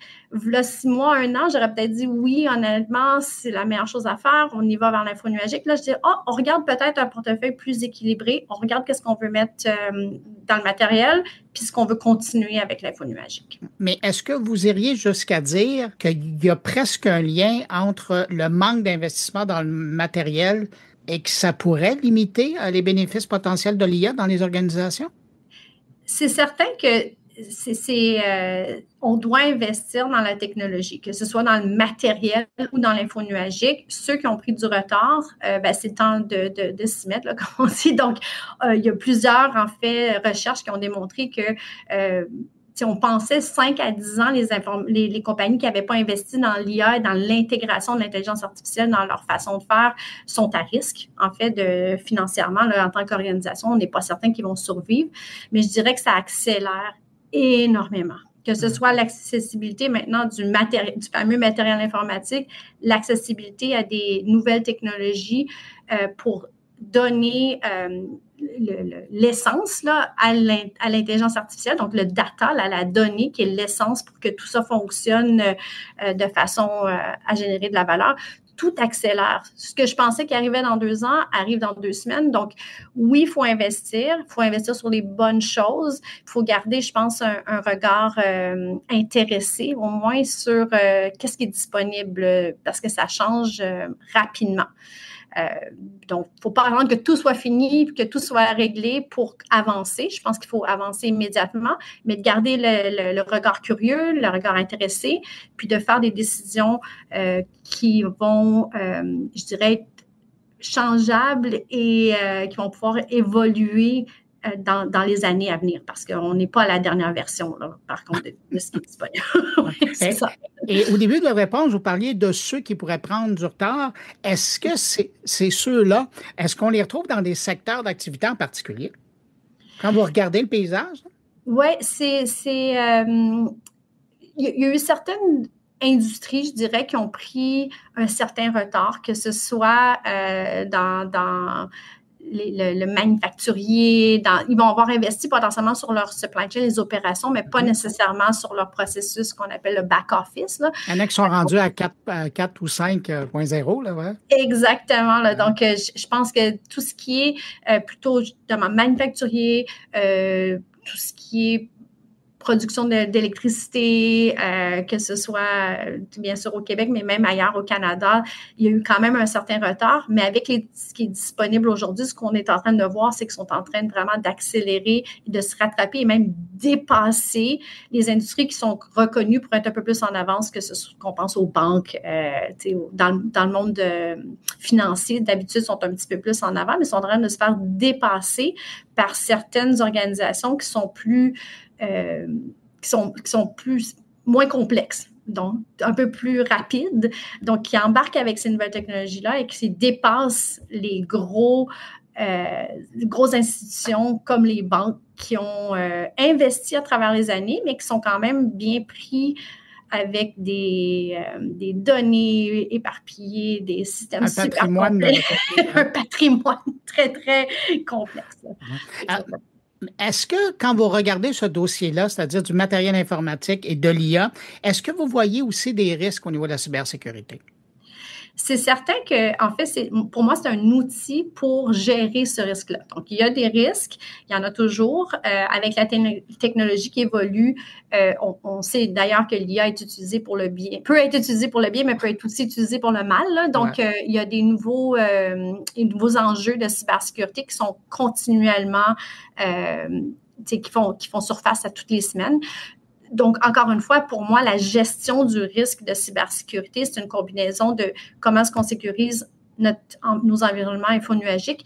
Et dans certains cas, qu'est-ce qu'on préférerait mettre sur du matériel informatique qui est quand même plus facile à isoler. Donc, j'ajouterais la cybersécurité, même si je peux ajouter un petit peu même la souveraineté des données. Là. Donc, avec tout ce qui se passe, on commence à réfléchir, est-ce que, je suis en info nuagique, est-ce que les serveurs sont au Canada, oui ou non? Et encore plus important, est-ce qu'ils sont sécurisés pour mon organisation ou je suis en mode plutôt partagé? Donc, c'est encore une fois un nouvel outil qui nous permet de gérer ça. Là. Est-ce que chez PricewaterhouseCoopers, vous avez des directives que vous conseillez au niveau, parce que vous ouvrez la porte de la souveraineté numérique, est-ce que vous avez des conseils en particulier que vous donnez à vos clients par rapport à ce dossier-là? Bien, c'est certain que pour la souveraineté des données, on se pose la question, encore une fois, c'est quoi le besoin? Donc, c'est pas d'avoir d'être surprotégé, c'est vraiment de gérer nos risques et de comprendre bien les enjeux potentiels. Donc, pour chaque organisation, il peut y avoir certains qu'on considère en collaborant avec ce client-là, de dire, OK, ouais, ces données-là, c'est plus sensible pour nous, ça a vraiment au cœur de notre stratégie et on ne veut pas le même type de risque que pour d'autres données. Pour certaines choses, que ce soit, disons, pour la gestion des factures et des contrats, on est un peu moins stressé, mais pour la gestion des ressources humaines, on veut absolument que ça soit super bien géré parce qu'on est à risque ou nos données clients, des choses comme ça, on va peut-être faire une autre stratégie. Donc, on y va selon les besoins du client, mais oui, il faut gérer le risque et avoir un bon modèle qui est structuré et réfléchi. Donc, c'est pas de la même sauce à toutes, là. C'est de réfléchir puis de prendre les bonnes décisions pour notre contexte à nous. C'est une très bonne réponse et c'est très sage. Parce que chez vous, vous travaillez autant avec des grandes entreprises, mais à l'occasion, vous travaillez aussi avec des PME. Est-ce que vous voyez une fracture technologique au niveau de l'adoption de l'IA chez un par rapport à l'autre? On s'entend qu'il y a des coûts d'entrée qui sont moins onéreux que dans d'autres technologies là, qui nous ont été offertes dans le passé, dans le monde de l'informatique. Mais est-ce que vous voyez quand même une fracture technologique entre les deux? C'est certain que les grosses entreprises avaient vraiment une responsabilité de s'activer très, très rapidement parce que, qu'ils le veulent ou non, c'était connu que si on ne donnait pas accès aux employés à ces technologies-là, ben, ils allaient l'utiliser sur leur téléphone, que sur ChatGPT, la majorité des gens, ils allaient aller ailleurs.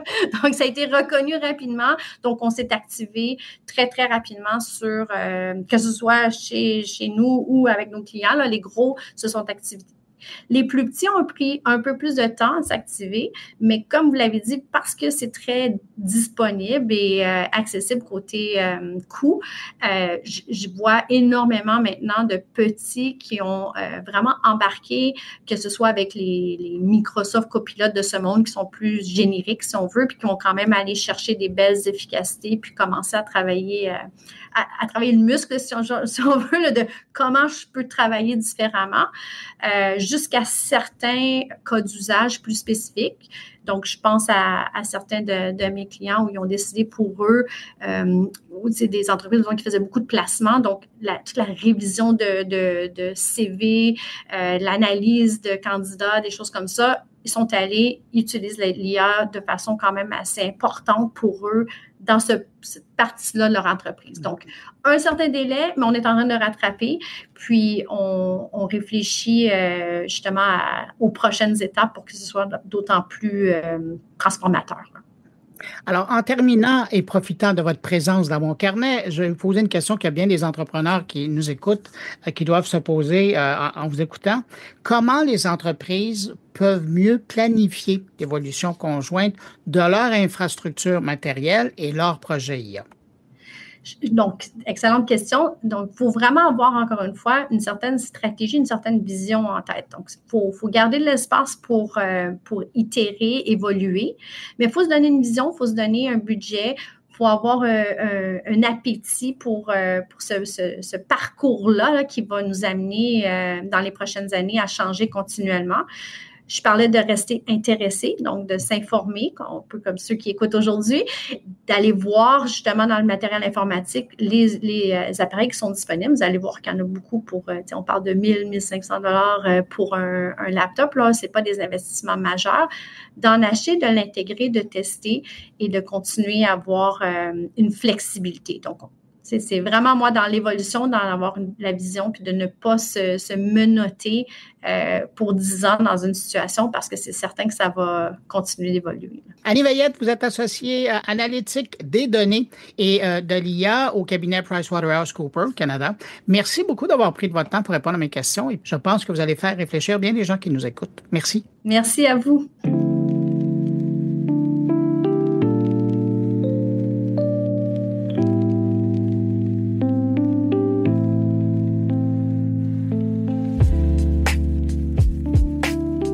Au Au tour de mes collaborateurs maintenant, Carl-Édouine Michel rencontre cette semaine une figure marquante de l'industrie du jeu vidéo au Québec, Stéphane Destoux, qui a fait sa marque chez Ubisoft, puis en fondant Eidos Montréal, où il a dirigé la fameuse grosse production culte Deus Ex Human Revelation.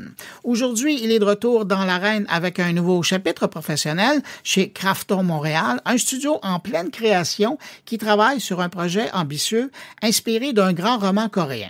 Mais au-delà des jeux, Carl-Édouine Michel arrive à avoir une réflexion intéressante avec son invité sur les défis de l'entrepreneuriat dans cette industrie, sur la manière de bâtir des équipes et sur ce que ça signifie ici au Québec de contribuer à une industrie créative à portée mondiale. Direction Toronto pour écouter cette rencontre de Carl-Édouine Michel et son invité. Comme on sait tous, tu es une figure influente de l'industrie du jeu vidéo au Québec. Juste pour donner une petite idée aux gens qui nous écoutent, aujourd'hui, tu as commencé ta carrière dans l'industrie comme directeur des opérations chez Ubisoft à Montréal. En 2007, tu fais le gros saut, tu as fondé le studio Eidos Montréal où tu as occupé le poste de directeur général jusqu'en 2013.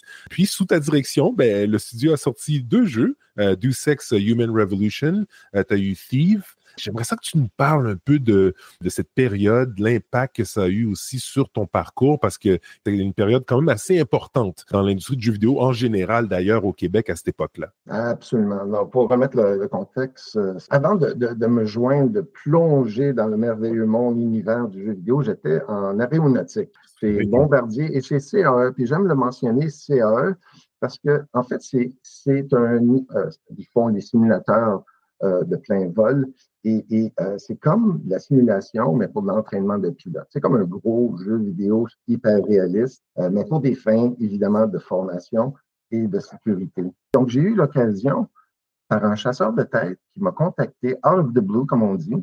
Mm-hmm.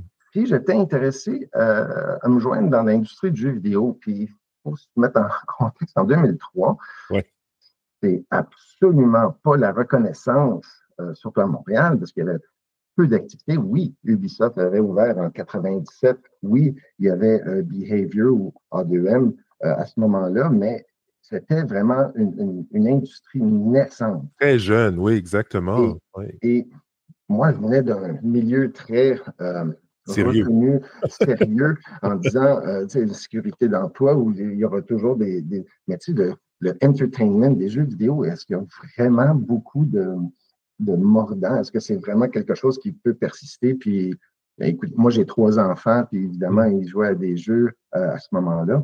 Et lorsque j'ai rencontré Martin Tremblay, qui était le directeur général de l'Ubisoft, j'ai compris où est-ce qu'il voulait s'en aller. Au mi-2006, je rencontre un ancien collègue d'Ubisoft Paris qui avait quitté Ubisoft pour aller chez Eidos à Londres, au UK. Il me dit, Stéphane, on était à Montréal, donc au mois de novembre 2006, il dit, Stéphane, je parle avec les propriétaires d'Eidos et puis ils me disent qu'ils veulent prendre de l'expansion, puis ça n'a pas tombé dans l'oreille d'un sourd, puis j'ai pensé à toi. Et j'ai dit, donc là, j'ai dit, OK, wow, Eidos, c'est Lara Croft. Le studio qui est de Crystal Dynamics en Californie, c'est Hitman avec IO à Copenhague. Il y avait toutes ces franchises qui étaient dormantes. Des grosses franchises, mais dormantes, exactement. Exact. Donc, il dit, Stéphane, j'aimerais ça que tu viennes rencontrer les gens à Londres. Donc, en janvier 2007, me rends à Londres, signe un contrat. Là, il faut juste me mettre en perspective. Là, j'avais comme quoi? J'avais 43 ans. Puis là, je me suis dit, OK, donc là, monter un studio de plusieurs centaines de personnes, j'ai jamais fait ça. C'est un défi. Allons-y. Donc, on a annoncé ça le 15 février 2007 à l'Excentrice quand on faisait encore des conférences de presse, ce qui se fait tout. C'est notre époque, hein? Donc, Eidos était le 3e major étranger après Ubi et EA qui avait ouvert en 2004 de mémoire. Et puis moi, mon mandat qu'on m'avait dit, c'est que Stéphane, on veut que tu ouvres un studio, qu'éventuellement, on aura 3 projets en cours. Oui. On veut que ce soit environ 350 personnes. Et puis, on aimerait que les 2 premiers projets soient de franchises que nous avons qui dorment sur la tablette. J'ai dit, OK, let's go. Donc là, on s'est mis à la tâche et puis j'ai recruté la première équipe. Est-ce qu'ils vous ont laissé choisir les franchises à ce moment-là ou c'est eux qui ont imposé les franchises? Ils nous ont énuméré parce qu'il y en avait plus que je pensais. Okay. Il y avait Legacy of Kain. Oh, wow! C'est vrai. Et il y avait 2 axes. C'était principalement ces 3 projets qui nous attiraient l'attention. Okay. Donc, quand j'ai recruté David Anfosi comme producteur, que j'avais recruté chez Ubisoft, by the way, donc tu vois, tu travailles avec des gens avec qui tu travailles précédemment.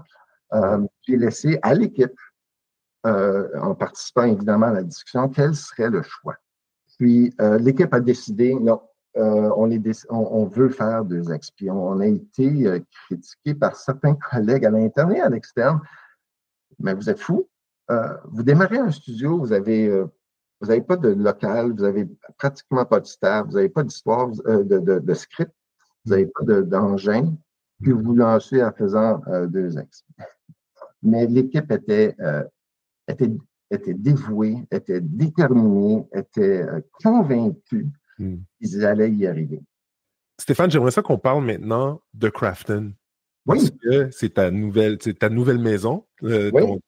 Tu es chez Krafton, le directeur des opérations du studio. Parle-nous de ce studio-là, comment il est né, évidemment à Montréal, mais aussi, peut-être, si tu peux nous donner un petit hint sur quoi vous travaillez. On sait un peu, mais nous parler un peu de votre projet que vous travaillez chez Krafton en ce moment. Moi, j'ai reçu un appel l'été 22 d'un ancien collègue de chez Ubisoft, Patrick Mété, qui a été contacté par Krafton, qui est basé en Corée du Sud, à Séoul. Il dit, Stéphane, j'ai été contacté pour ouvrir un studio. J'aimerais ça que tu m'aides parce que Pat était le game director de la franchise Far Cry chez Ubi. Et il a travaillé pendant de nombreuses années, puis qu'il a vraiment fait de quoi de majeur avec cette franchise. Mais pour monter un studio, logistiquement, il y avait peut-être besoin d'aide, puis il m'a demandé de l'aider, ce que j'ai évidemment accepté. Et donc, mais Krafton, quand il m'a dit Krafton, j'ai dit, Pat, c'est qui Krafton? Ça fait 22 ans que j'en joue, j'ai jamais entendu Krafton. Il dit, oui, Stéphane, j'ai eu la même réaction, mais c'est des gens qui sont derrière PUBG. Ouais. Et pour ceux qui connaissent pas trop l'histoire, mais PUBG, ça a été un gros succès. Le pré-Fortnite. Ils ont défini ce genre de jeu-là. Oui. Donc, où est-ce qu'on se fait parachuter sur une île, puis Last Man Survive. Exact. Et ils se sont fait couper l'herbe sous le pied de Fortnite parce qu'ils l'ont peut-être plus modernisé et tout ça, mais PUBG reste quand même une vache à lait. Oui, PUBG fonctionne très bien. Donc, on se retrouve avec un groupe qui ont quand même des moyens grâce à un jeu. Ils veulent se faire un nom dans l'industrie du jeu vidéo occidental, si on peut dire. Donc, ils ont fait deux actions assez rapides. Ils ont acquis le studio qui s'appelle Striking Distance en Californie et leur deuxième qui se veut AAA. Et la deuxième décision, c'était d'ouvrir from scratch un studio à Montréal. Okay. Et puis, et ils nous ont dit aussi le jeu sera basé sur un roman coréen qui a eu un très grand succès il y a 20 ans, qui s'appelle en anglais The Bird That Drinks Tears. Donc, c'est comme un roman fantastique. Oui. Je vais vous dire, c'est le Lords of the Ring coréen. OK. Un peu déjanté, comme tous les produits coréens, un peu, je dirais pas weirdo, mais très attachant. Très attachant. Et c'est un roman. En fait, il y a eu 3 romans. Donc, il y a beaucoup de matière pour nous, d'aller piser pour savoir quels sont les meilleurs éléments pour faire un jeu. Stéphane, un grand merci d'avoir pris le temps de jaser avec nous aujourd'hui parce que tu es une figure influente, importante dans l'industrie du jeu vidéo au Québec et je trouve que c'est important d'avoir ces voix-là puis qu'on puisse entendre un peu leur parcours. Ça inspire. Je suis sûr que ça va inspirer d'autres personnes qui veulent peut-être rentrer dans l'industrie du jeu vidéo. On ne sait jamais. Un grand merci d'avoir pris le temps. Merci, Carl, pour la belle invitation. Puis, ça fut un plaisir de vous parler.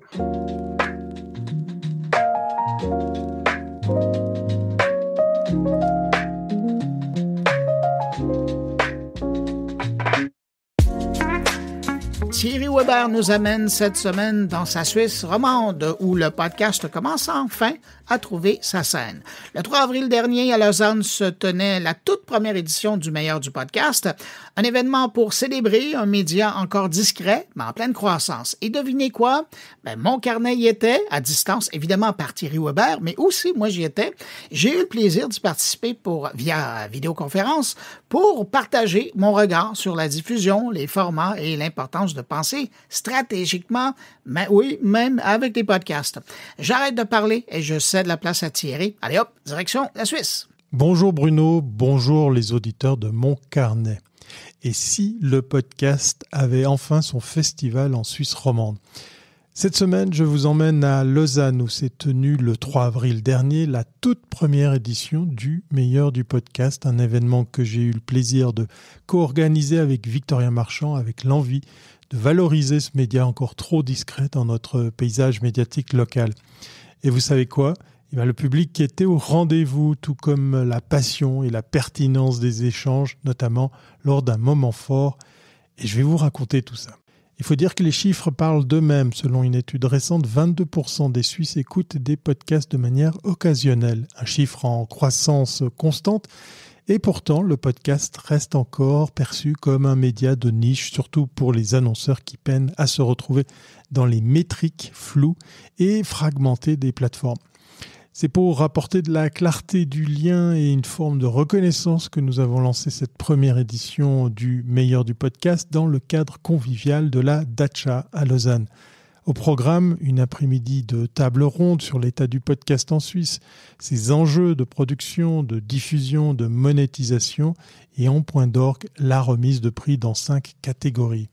Ce qui m'a frappé, le niveau des échanges et l'appétit du public pour des retours d'expérience concrets.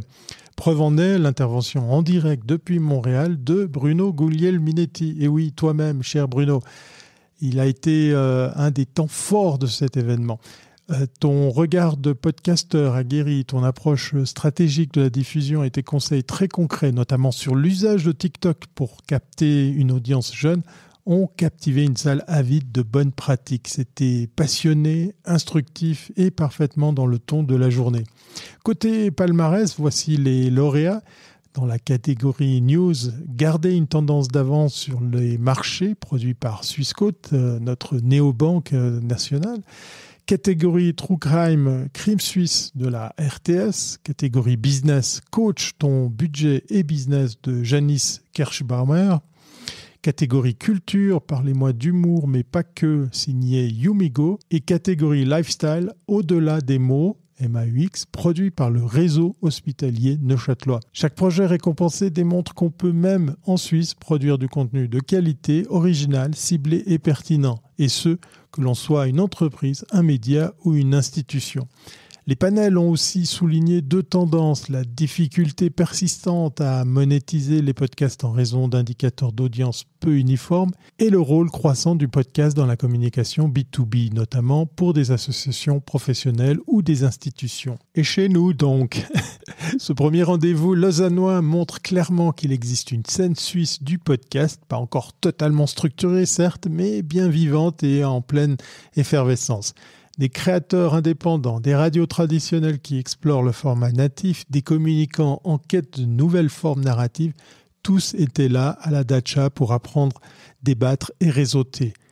Et c'est ça peut-être le plus beau signal, cette envie de construire ensemble un écosystème audio qui ait du sens et qui reflète les voix au pluriel de notre pays. Finalement, ce que je retiens de cette première édition du Meilleur du podcast, c'est que la Suisse a enfin un lieu, un moment pour faire rayonner ses productions audio. On a planté une graine et vu l'enthousiasme, je suis convaincu qu'elle va pousser. Et vous, chers auditeurs de Mon Carnet, avez-vous un podcast suisse à recommander autour de vous ? Je serais très curieux. Lâchez-vous dans les commentaires. Allez, c'était Thierry Weber en direct de Lausanne pour Mon Carnet. Portez-vous bien et écoutez des podcasts. Et à bientôt si ce n'est pas avant.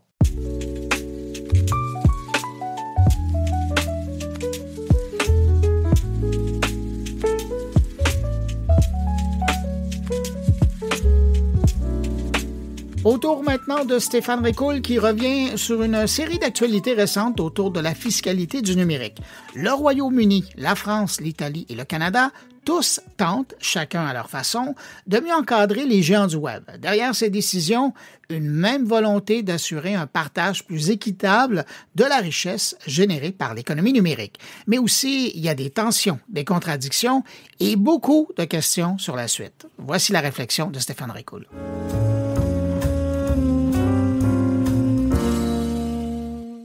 Le Royaume-Uni envisage de renoncer à sa taxe GAFA. La France veut taxer les centres de données. L'Italie réclame $1 milliard à Meta, X et LinkedIn, tandis que le Canada, qui prépare de nouvelles lois pour encadrer les géants du web, se voit déjà menacé. Toujours en Italie, des soupçons de fraude pèsent sur Amazon. Toutes ces initiatives font les gros titres, et c'est normal puisqu'il s'agit de réconcilier l'économie numérique où chaque clic peut générer d'immenses profits, petit clin d'œil ici à mon livre, avec l'exigence d'un juste retour fiscal pour les États. Comprendre le vrai visage d'une bataille qui met en jeu le financement des services publics, l'essor de l'innovation et la répartition de la richesse à l'ère du numérique semble être un nouvel angle que nos médias de masse aiment enfin à couvrir. Vaut mieux tard que jamais, comme dirait l'autre. Et donc, amusons-nous à présent à passer en revue ces actualités. Dans les brèves des derniers jours, nous avons le Royaume-Uni qui envisage de faire marche arrière sur sa taxe GAFA afin d'éviter des représailles douanières des États-Unis. Une décision qui fait jaser puisqu'elle reflète le dilemme auquel se heurtent les gouvernements lorsqu'ils tentent de taxer les grandes plateformes tout en préservant leurs échanges commerciaux. Nous avons aussi la France qui va d'une proposition de loi pour encadrer et taxer les centres de données, pointant l'enjeu de leur consommation d'énergie et leur rôle capital dans l'économie numérique. Au passage, très bonne série d'articles de Radio-Canada à ce sujet le 5 avril dernier. On retrouve aussi l'Italie qui semble avoir des soupçons sur une fraude dépassant le $1 milliard chez Amazon, montrant que même les acteurs les plus puissants peuvent être accusés de pratiques d'optimisation fiscale à grande échelle. Le Canada n'est pas en reste, avec sa volonté de légiférer contre les géants du web, avec une taxe sur les services numériques censée lui rapporter la bagatelle de $7,2 milliards sur 5 ans, histoire de ne pas passer à côté de l'essentiel de la valeur générée au pays. Et enfin, l'Italie encore, qui réclame près d'$1 milliard de TVA, la taxe sur la valeur ajoutée, à Meta, X et LinkedIn, suggérant que les autorités italiennes entendent reprendre la main lorsque des montants considérables semblent se soustraire à l'impôt. L'actualité est chaude.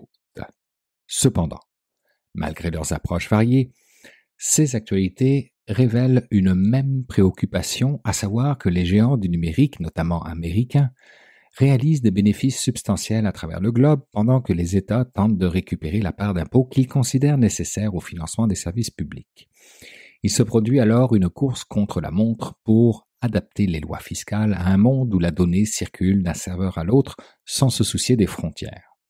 Mais les méthodes traditionnelles sont mises à mal. D'un côté, on trouve des multinationales qui exploitent les failles légales pour optimiser leurs impôts, tout en rappelant qu'elles ne font que se conformer aux règles en vigueur. De l'autre côté, des gouvernements qui constatent un manque à gagner inquiétant dans leurs budgets nationaux. Résultat final, des arbitrages délicats qui opposent l'objectif de maximiser les recettes publiques et la crainte de repousser les investisseurs numériques. Aucun État ne souhaite freiner l'innovation ni négliger les emplois créés par ces grandes entreprises. Mais beaucoup estiment que leurs contributions fiscales sont loin de refléter la valeur réellement captée sur les territoires.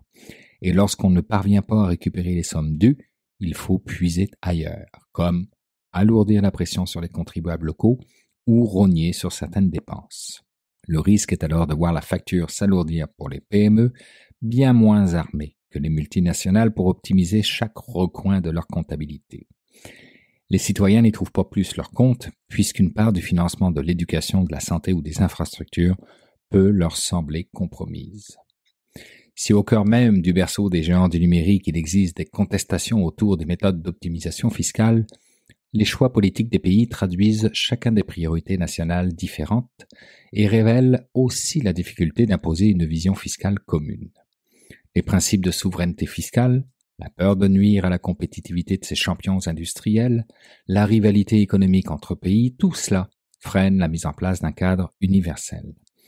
Pourtant, on voit émerger des idées de taxes sur les services numériques, d'harmonisation partielle des bases imposables ou de mesures destinées à repérer précisément où la richesse est créée. Mais ces pistes se heurtent aux intérêts contradictoires des nations, aux jeux diplomatiques et à la complexité de la numérisation de notre économie. Cela dit, il serait réducteur de considérer cette question comme un simple bras de fer monétaire. Il est aussi question d'indépendance numérique. Un pays qui ne peut pas imposer des activités pourtant colossales sur son territoire perd une partie de sa liberté d'action et de sa capacité à programmer des politiques publiques. Les PME qui n'ont pas accès aux mêmes optimisations redoutent de devoir compenser le manque à gagner. Les particuliers s'interrogent sur la légitimité d'un système dont certaines failles permettent aux plus gros acteurs de contribuer beaucoup moins qu'ils ne le devraient selon l'esprit des lois. Pourtant, personne ne nie l'impact positif du numérique. Il facilite l'accès à l'information, transforme les modes de travail, encourage l'innovation dans la santé, l'éducation, la communication. Les centres de données sont une preuve tangible que l'économie du clic est profondément enracinée dans le réel. Taxer ces infrastructures, c'est reconnaître leur rôle pivot, mais aussi questionner leur poids environnemental et financier. Il ne s'agit pas de les diaboliser, ni de brider le progrès, simplement de veiller à un partage plus équitable des responsabilités. Les gouvernements qui s'y aventurent prennent le risque de décourager certains investisseurs, mais espèrent aussi inspirer de nouveaux modèles où la richesse numérique profite davantage aux territoires qui la génèrent. Dans l'exemple italien, le choix de cibler la taxe sur la valeur ajoutée part du constat simple qu'une grande partie de valeur est produite grâce aux utilisateurs locaux. Donc, l'État veut récupérer ce qui correspond à la consommation réelle. Note toute personnelle, je ne peux pas m'empêcher de penser que j'aurais dû écrire mon livre en italien, il aurait été un best-seller là-bas en ce moment. Seulement voilà, les discussions juridiques peuvent s'étirer sur de longs mois tant il est complexe de prouver de documents à l'appui où la valeur naît et où elle devrait être imposée. Les acteurs du numérique, souvent bien conseillés, savent jouer la moindre nuance pour limiter leurs charges fiscales, sans forcément tomber dans l'illégalité. Dans ce contexte, chaque pays affine son propre dispositif, tandis que les projets mondiaux de réforme patinent encore. Il est peu probable qu'on aboutisse rapidement à un cadre unanime, mais la multiplication de ces initiatives locales risque de mettre la pression sur les firmes pour qu'elles ajustent peu à peu leurs pratiques. De fait, ces actualités nous rappellent qu'il reste des progrès à faire, autant du côté des États que des entreprises. Les citoyens attendent de voir si la fiscalité évoluera vraiment avec la réalité numérique ou si elle continuera à prendre en retard des décisions ponctuelles. Les entreprises insistent sur le fait qu'elles stimulent l'économie, créent des emplois et développent des services indispensables. Entre ces deux positions, il existe un vaste espace de négociation où la recherche de compromis pourrait mener à des mécanismes de taxation plus ciblés sans entraver la dynamique d'innovation. Certains diront qu'il s'agit avant tout d'une histoire de volonté politique, d'autres mettront en avant la complexité intrinsèque du numérique, difficile à cerner pour des dispositifs légaux conçus à l'ère industrielle. Quoi qu'il en soit, vous ne serez pas surpris de voir la fiscalité du numérique continuer à occuper le devant de la scène médiatique et politique. Les enjeux financiers, sociaux et éthiques sont trop grands pour qu'on se contente d'ajustements superficiels. Chaque pays qui réclame des montants participe à ce mouvement de fond, celui de repenser la répartition des ressources dans un monde de plus en plus numérisé. L'économie numérique n'est pas un secteur parmi d'autres. Elle est le moteur de nombreuses activités et il paraît normal que sa contribution au bien commun soit à la hauteur de son importance. C'est dans cet espace parfois conflictuel que se jouent nos futurs modèles de taxation, de solidarité et de partage des richesses à l'ère du numérique. Eh bien, on est rendu à ce moment où je vais rejoindre mon ami Jean-François Poulain. Bonjour Jean-François. Bonjour Bruno. Cette semaine, Jean-François, je te retrouve à Québec. Exactement, je suis au rendez-vous numérique dans le cadre de Capital Numérique, puis je serai aussi à Interface un peu plus tard au mois de mai. Donc oui, je suis proche du terminal de croisière. Il y a eu des très intéressantes conférences mardi, mercredi. Aujourd'hui, je suis avec toi, on enregistre. Mais c'est très intéressant. C'est un renouveau, hein? C'est une nouvelle édition, une nouvelle organisation. Et ils font du très bon travail. Et de là, tu vas nous ramener des rencontres. Tout à fait. J'ai fait des belles entrevues qu'on va pouvoir écouter dans les semaines qui s'en viennent. Excellent. Mais pour cette semaine, tu nous proposes une discussion avec quelqu'un qui s'intéresse à l'utilisation du UX, mais dans des processus décisionnels. UX et design. Parce que, tu sais, on en a parlé un peu dans les dernières semaines, les deux termes ne sont pas nécessairement reliés aux hanches. C'est pas quelque chose qui sont nécessairement codés. Le UX est de plus en plus enseigné d'un côté. Le design, il y a des gens qui ne font que du design. On parle, par exemple, de l'école de l'UQAM où on ne tient pas compte des méthodologies UX nécessairement, et c'est pas plus mal. Mais que les deux soient ensemble, c'est pas nécessairement un acquis. Et dans ce cas-ci, j'ai parlé cette semaine avec Nadim Tadjine qui fait son doctorat à l'Université Laval, hein, toujours à Québec, mais il est à Montréal. Et c'est quelqu'un qui applique ces méthodologies-là, le design et le UX, dans le cadre des organisations publiques. Et comment on arrive à faire changer les pratiques, comment on arrive à faire bouger un peu les organisations, puis avec toutes les choses qu'on a discutées dans les dernières années, hein, les ateliers, la recherche, le design, la conception, l'organisation, le prototypage de nouvelles politiques, de nouveaux quartiers, c'est des choses qui on ne le considère pas comme étant design quand on parle de design UX, mais ça en est aussi. Et puis, Nadim m'en parle, puis j'ai trouvé ça vraiment intéressant parce qu'il a même ajouté à un moment donné qu'il n'utilisait pas tant que ça nécessairement le mot design parce que ça fait peur un peu. Utiliser le mot design, c'est comme « Oh, c'est du beau ». Non, pas nécessairement. C'est juste une façon différente de réfléchir et d'amener une réflexion au sein des organisations. Jean-François, on va aller écouter cette entrevue-là. Je vais te laisser poursuivre ton écoute de conférence et puis on se retrouve la semaine prochaine. À la semaine prochaine. Bye. Salut. Tout le monde pose des gestes de design en créant un peu leur environnement, leur ruelle, le pot à fleurs devant la maison. Bon. Mais plus largement que ça t'a amené où? Ça m'a amené en fait à m'intéresser à ces gestes-là qu'on pose au quotidien. Ouais. Et ces gestes vraiment anodins. Je sais pas, tu as envie de rendre un peu plus beau ton petit carré de terre devant chez toi. Donc tu vas peut-être planter quelques fleurs.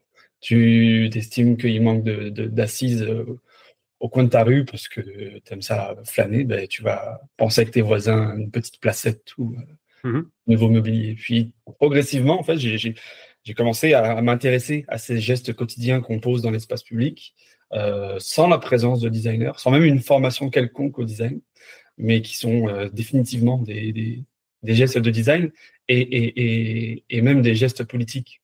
En fait, on revendique davantage d'espace public et d'appropriation de l'espace public, et ça a été la porte d'entrée de ma thèse. Comprendre, en fait, c'est quoi ces gestes de design ou d'aménagement posés par des non-designers. Et ça tombait bien, parce que c'était un moment où est-ce que la ville de Montréal commençait à développer ses pratiques temporaires, éphémères, transitoires dans l'espace public. Et au même moment, donc je te dis ça, on était en 2016, 2015, 2016, tu avais des acteurs qui commençaient à s'organiser, des petits bureaux de design urbain, d'archi, des agences, des organisations qui développaient ce genre d'espace, mais qui progressivement ont compris qu'il fallait aussi accompagner ces groupes-là qui avaient le désir de s'organiser dans leur quartier. C'est tellement parallèle à ce qui se passe dans le numérique en même temps, parce que ton parcours même a été du beau vers le travail collaboratif et vers l'aspect décisionnel même du design en mode urbain.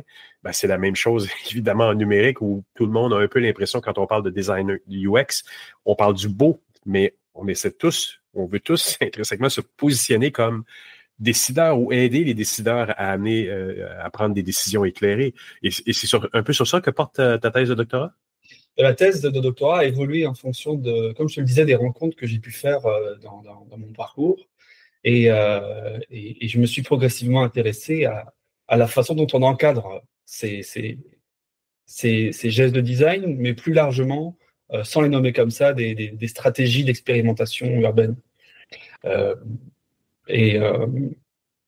Ça tombe bien, puisqu'en fait, la suite logique de ces petits projets qu'on voit émerger un peu partout aux quatre coins de Montréal ou au Québec ou ailleurs, c'est des programmes municipaux qui commencent à voir le jour, qui tentent d'encadrer davantage tous ces aspects d'expérimentation, de co-construction, de temporalité un peu différente et particulière dans l'espace public et pour l'institution.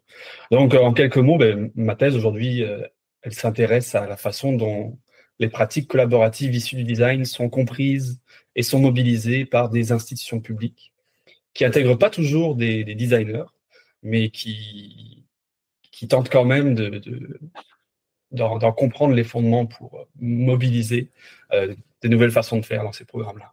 Et tu abordes quelque chose aussi, il y a une citation de toi dans l'article que j'ai lu qui dit que le designer n'est pas forcément formé à des systèmes complexes, qu'ils soient institutionnels, politiques, économiques ou sociaux. Et c'est peut-être un peu là aussi où est le problème, où je pense qu'en général, les designers sont peut-être trop focusés sur des petits points et moins sur le système. Et pourtant, le design, enfin pour moi, la conception du design UX, c'est beaucoup la complexité qu'on essaie de simplifier pour l'humain.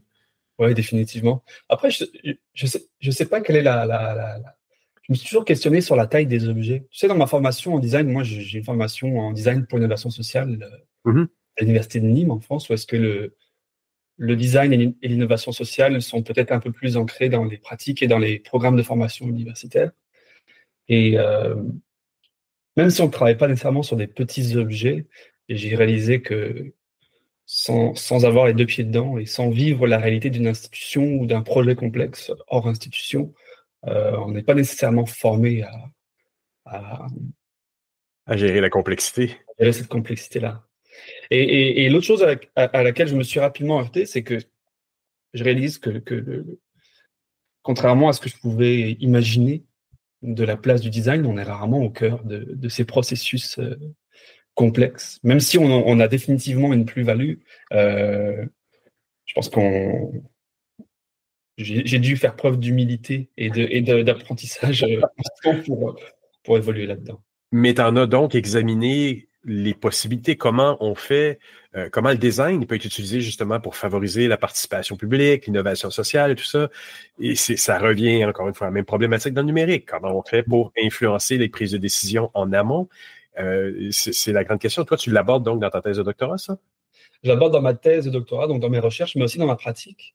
Ah oui. Et je pense que c'est ce qui m'intéresse au quotidien, c'est de voir quels sont ces allers-retours qu'on peut observer entre la recherche et la pratique, parce que dans les faits, pour essayer de mieux les comprendre, ces systèmes complexes ou ces systèmes institutionnels, j'ai pas nécessairement pris la porte d'entrée du design, mais plutôt de la participation publique, des politiques publiques et des politiques en aménagement.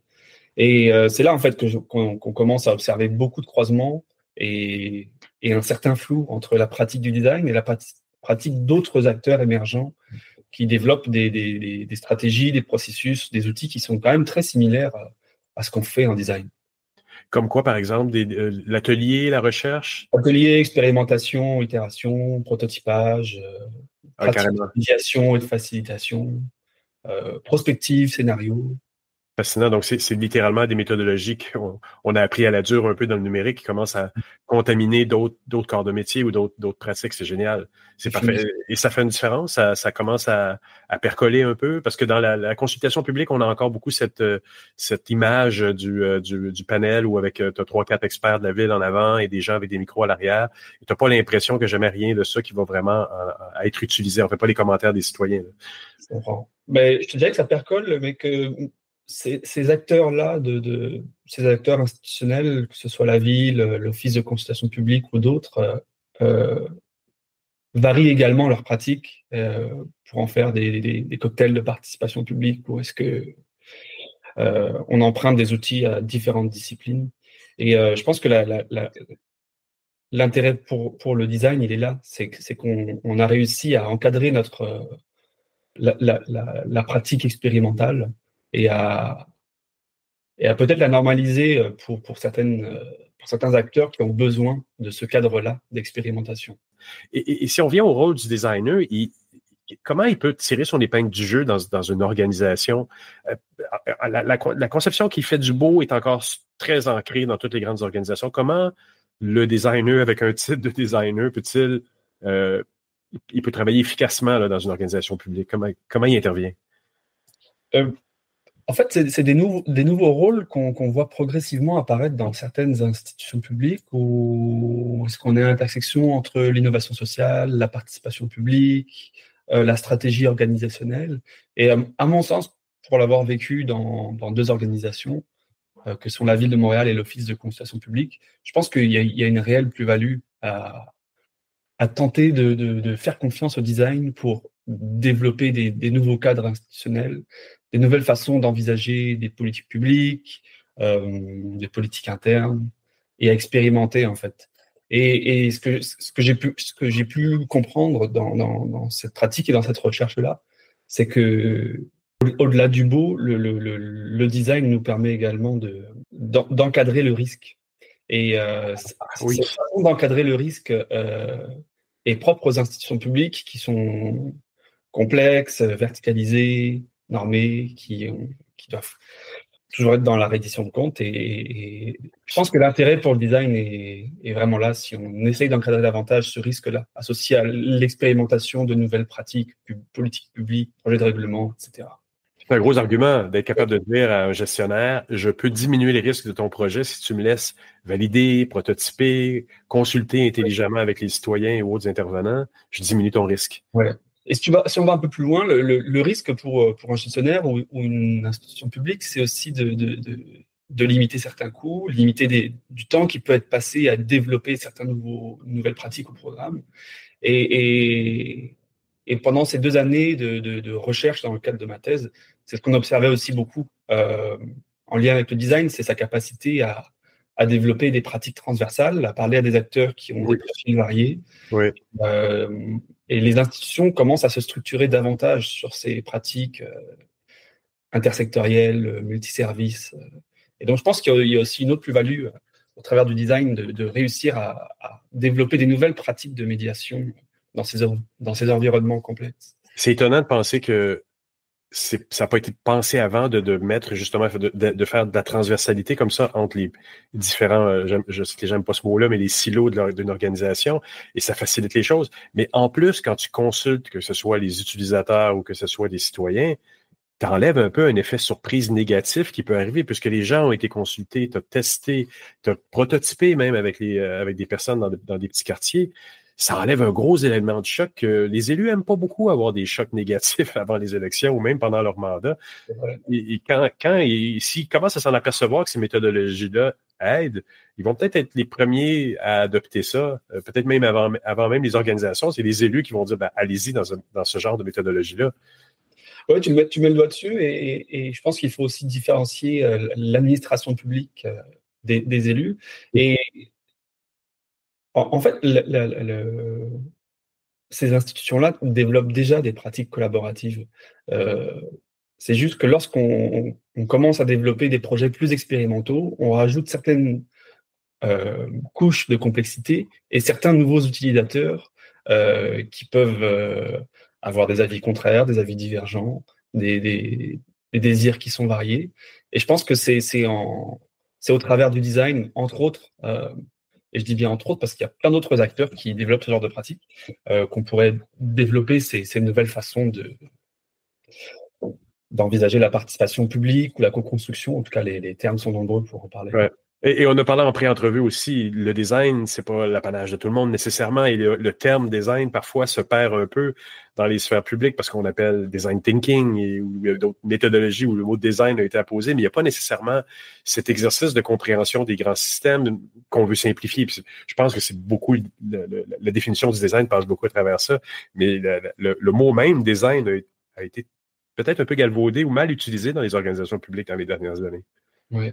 Et tu sais, lorsque je suis rentré à la ville pour mener cette recherche, j'ai pas utilisé le mot design ou la casquette de designer dans les premières semaines. Je comprends. Et aujourd'hui, mais je pense qu'on en parlait en pré-entrevue. c'est parfois complexe pour moi de me définir comme designer ou par mes champs d'intervention. On en parle souvent avec plein de collègues et plein d'amis. Et je pense que c'est un aller-retour constant entre, entre la volonté de trouver une identité propre au design. Ça fait longtemps qu'on en parle et je ne sais pas si c'est similaire. Moi, c'est ce que je fais actuellement. Je peux t'en dire un peu plus après être passé par la ville de Montréal et l'Office de consultation publique. Aujourd'hui, je travaille pour une alliance qui s'appelle Transition en commun, qui en fait tente de développer de nouvelles façons de faire la transition sociale et écologique à Montréal, avec des acteurs qui sont institutionnels, citoyens et organisationnels. Et donc, tout le lien entre design et transition socio-écologique, design et commun, est en train de se développer et je pense qu'on va travailler davantage pour aller dans ce sens-là. Le futur est prometteur, on l'espère en tout cas, ou du moins du chaos qu'on a en ce moment, peut-être qu'il va naître des choses encore plus intéressantes. J'en suis convaincu. Nadim, j'aimerais te remercier beaucoup pour cette belle conversation aujourd'hui. Merci Jean-François, c'était un plaisir.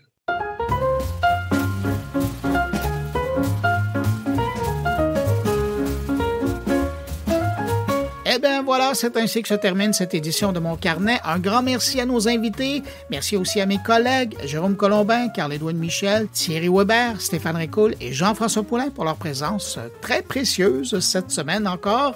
Et surtout, merci à vous d'avoir été là jusqu'à la toute fin.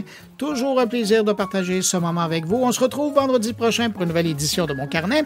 Et puis dès lundi, si vous êtes au rendez-vous pour 120 secondes de tech, portez-vous bien. À très bientôt.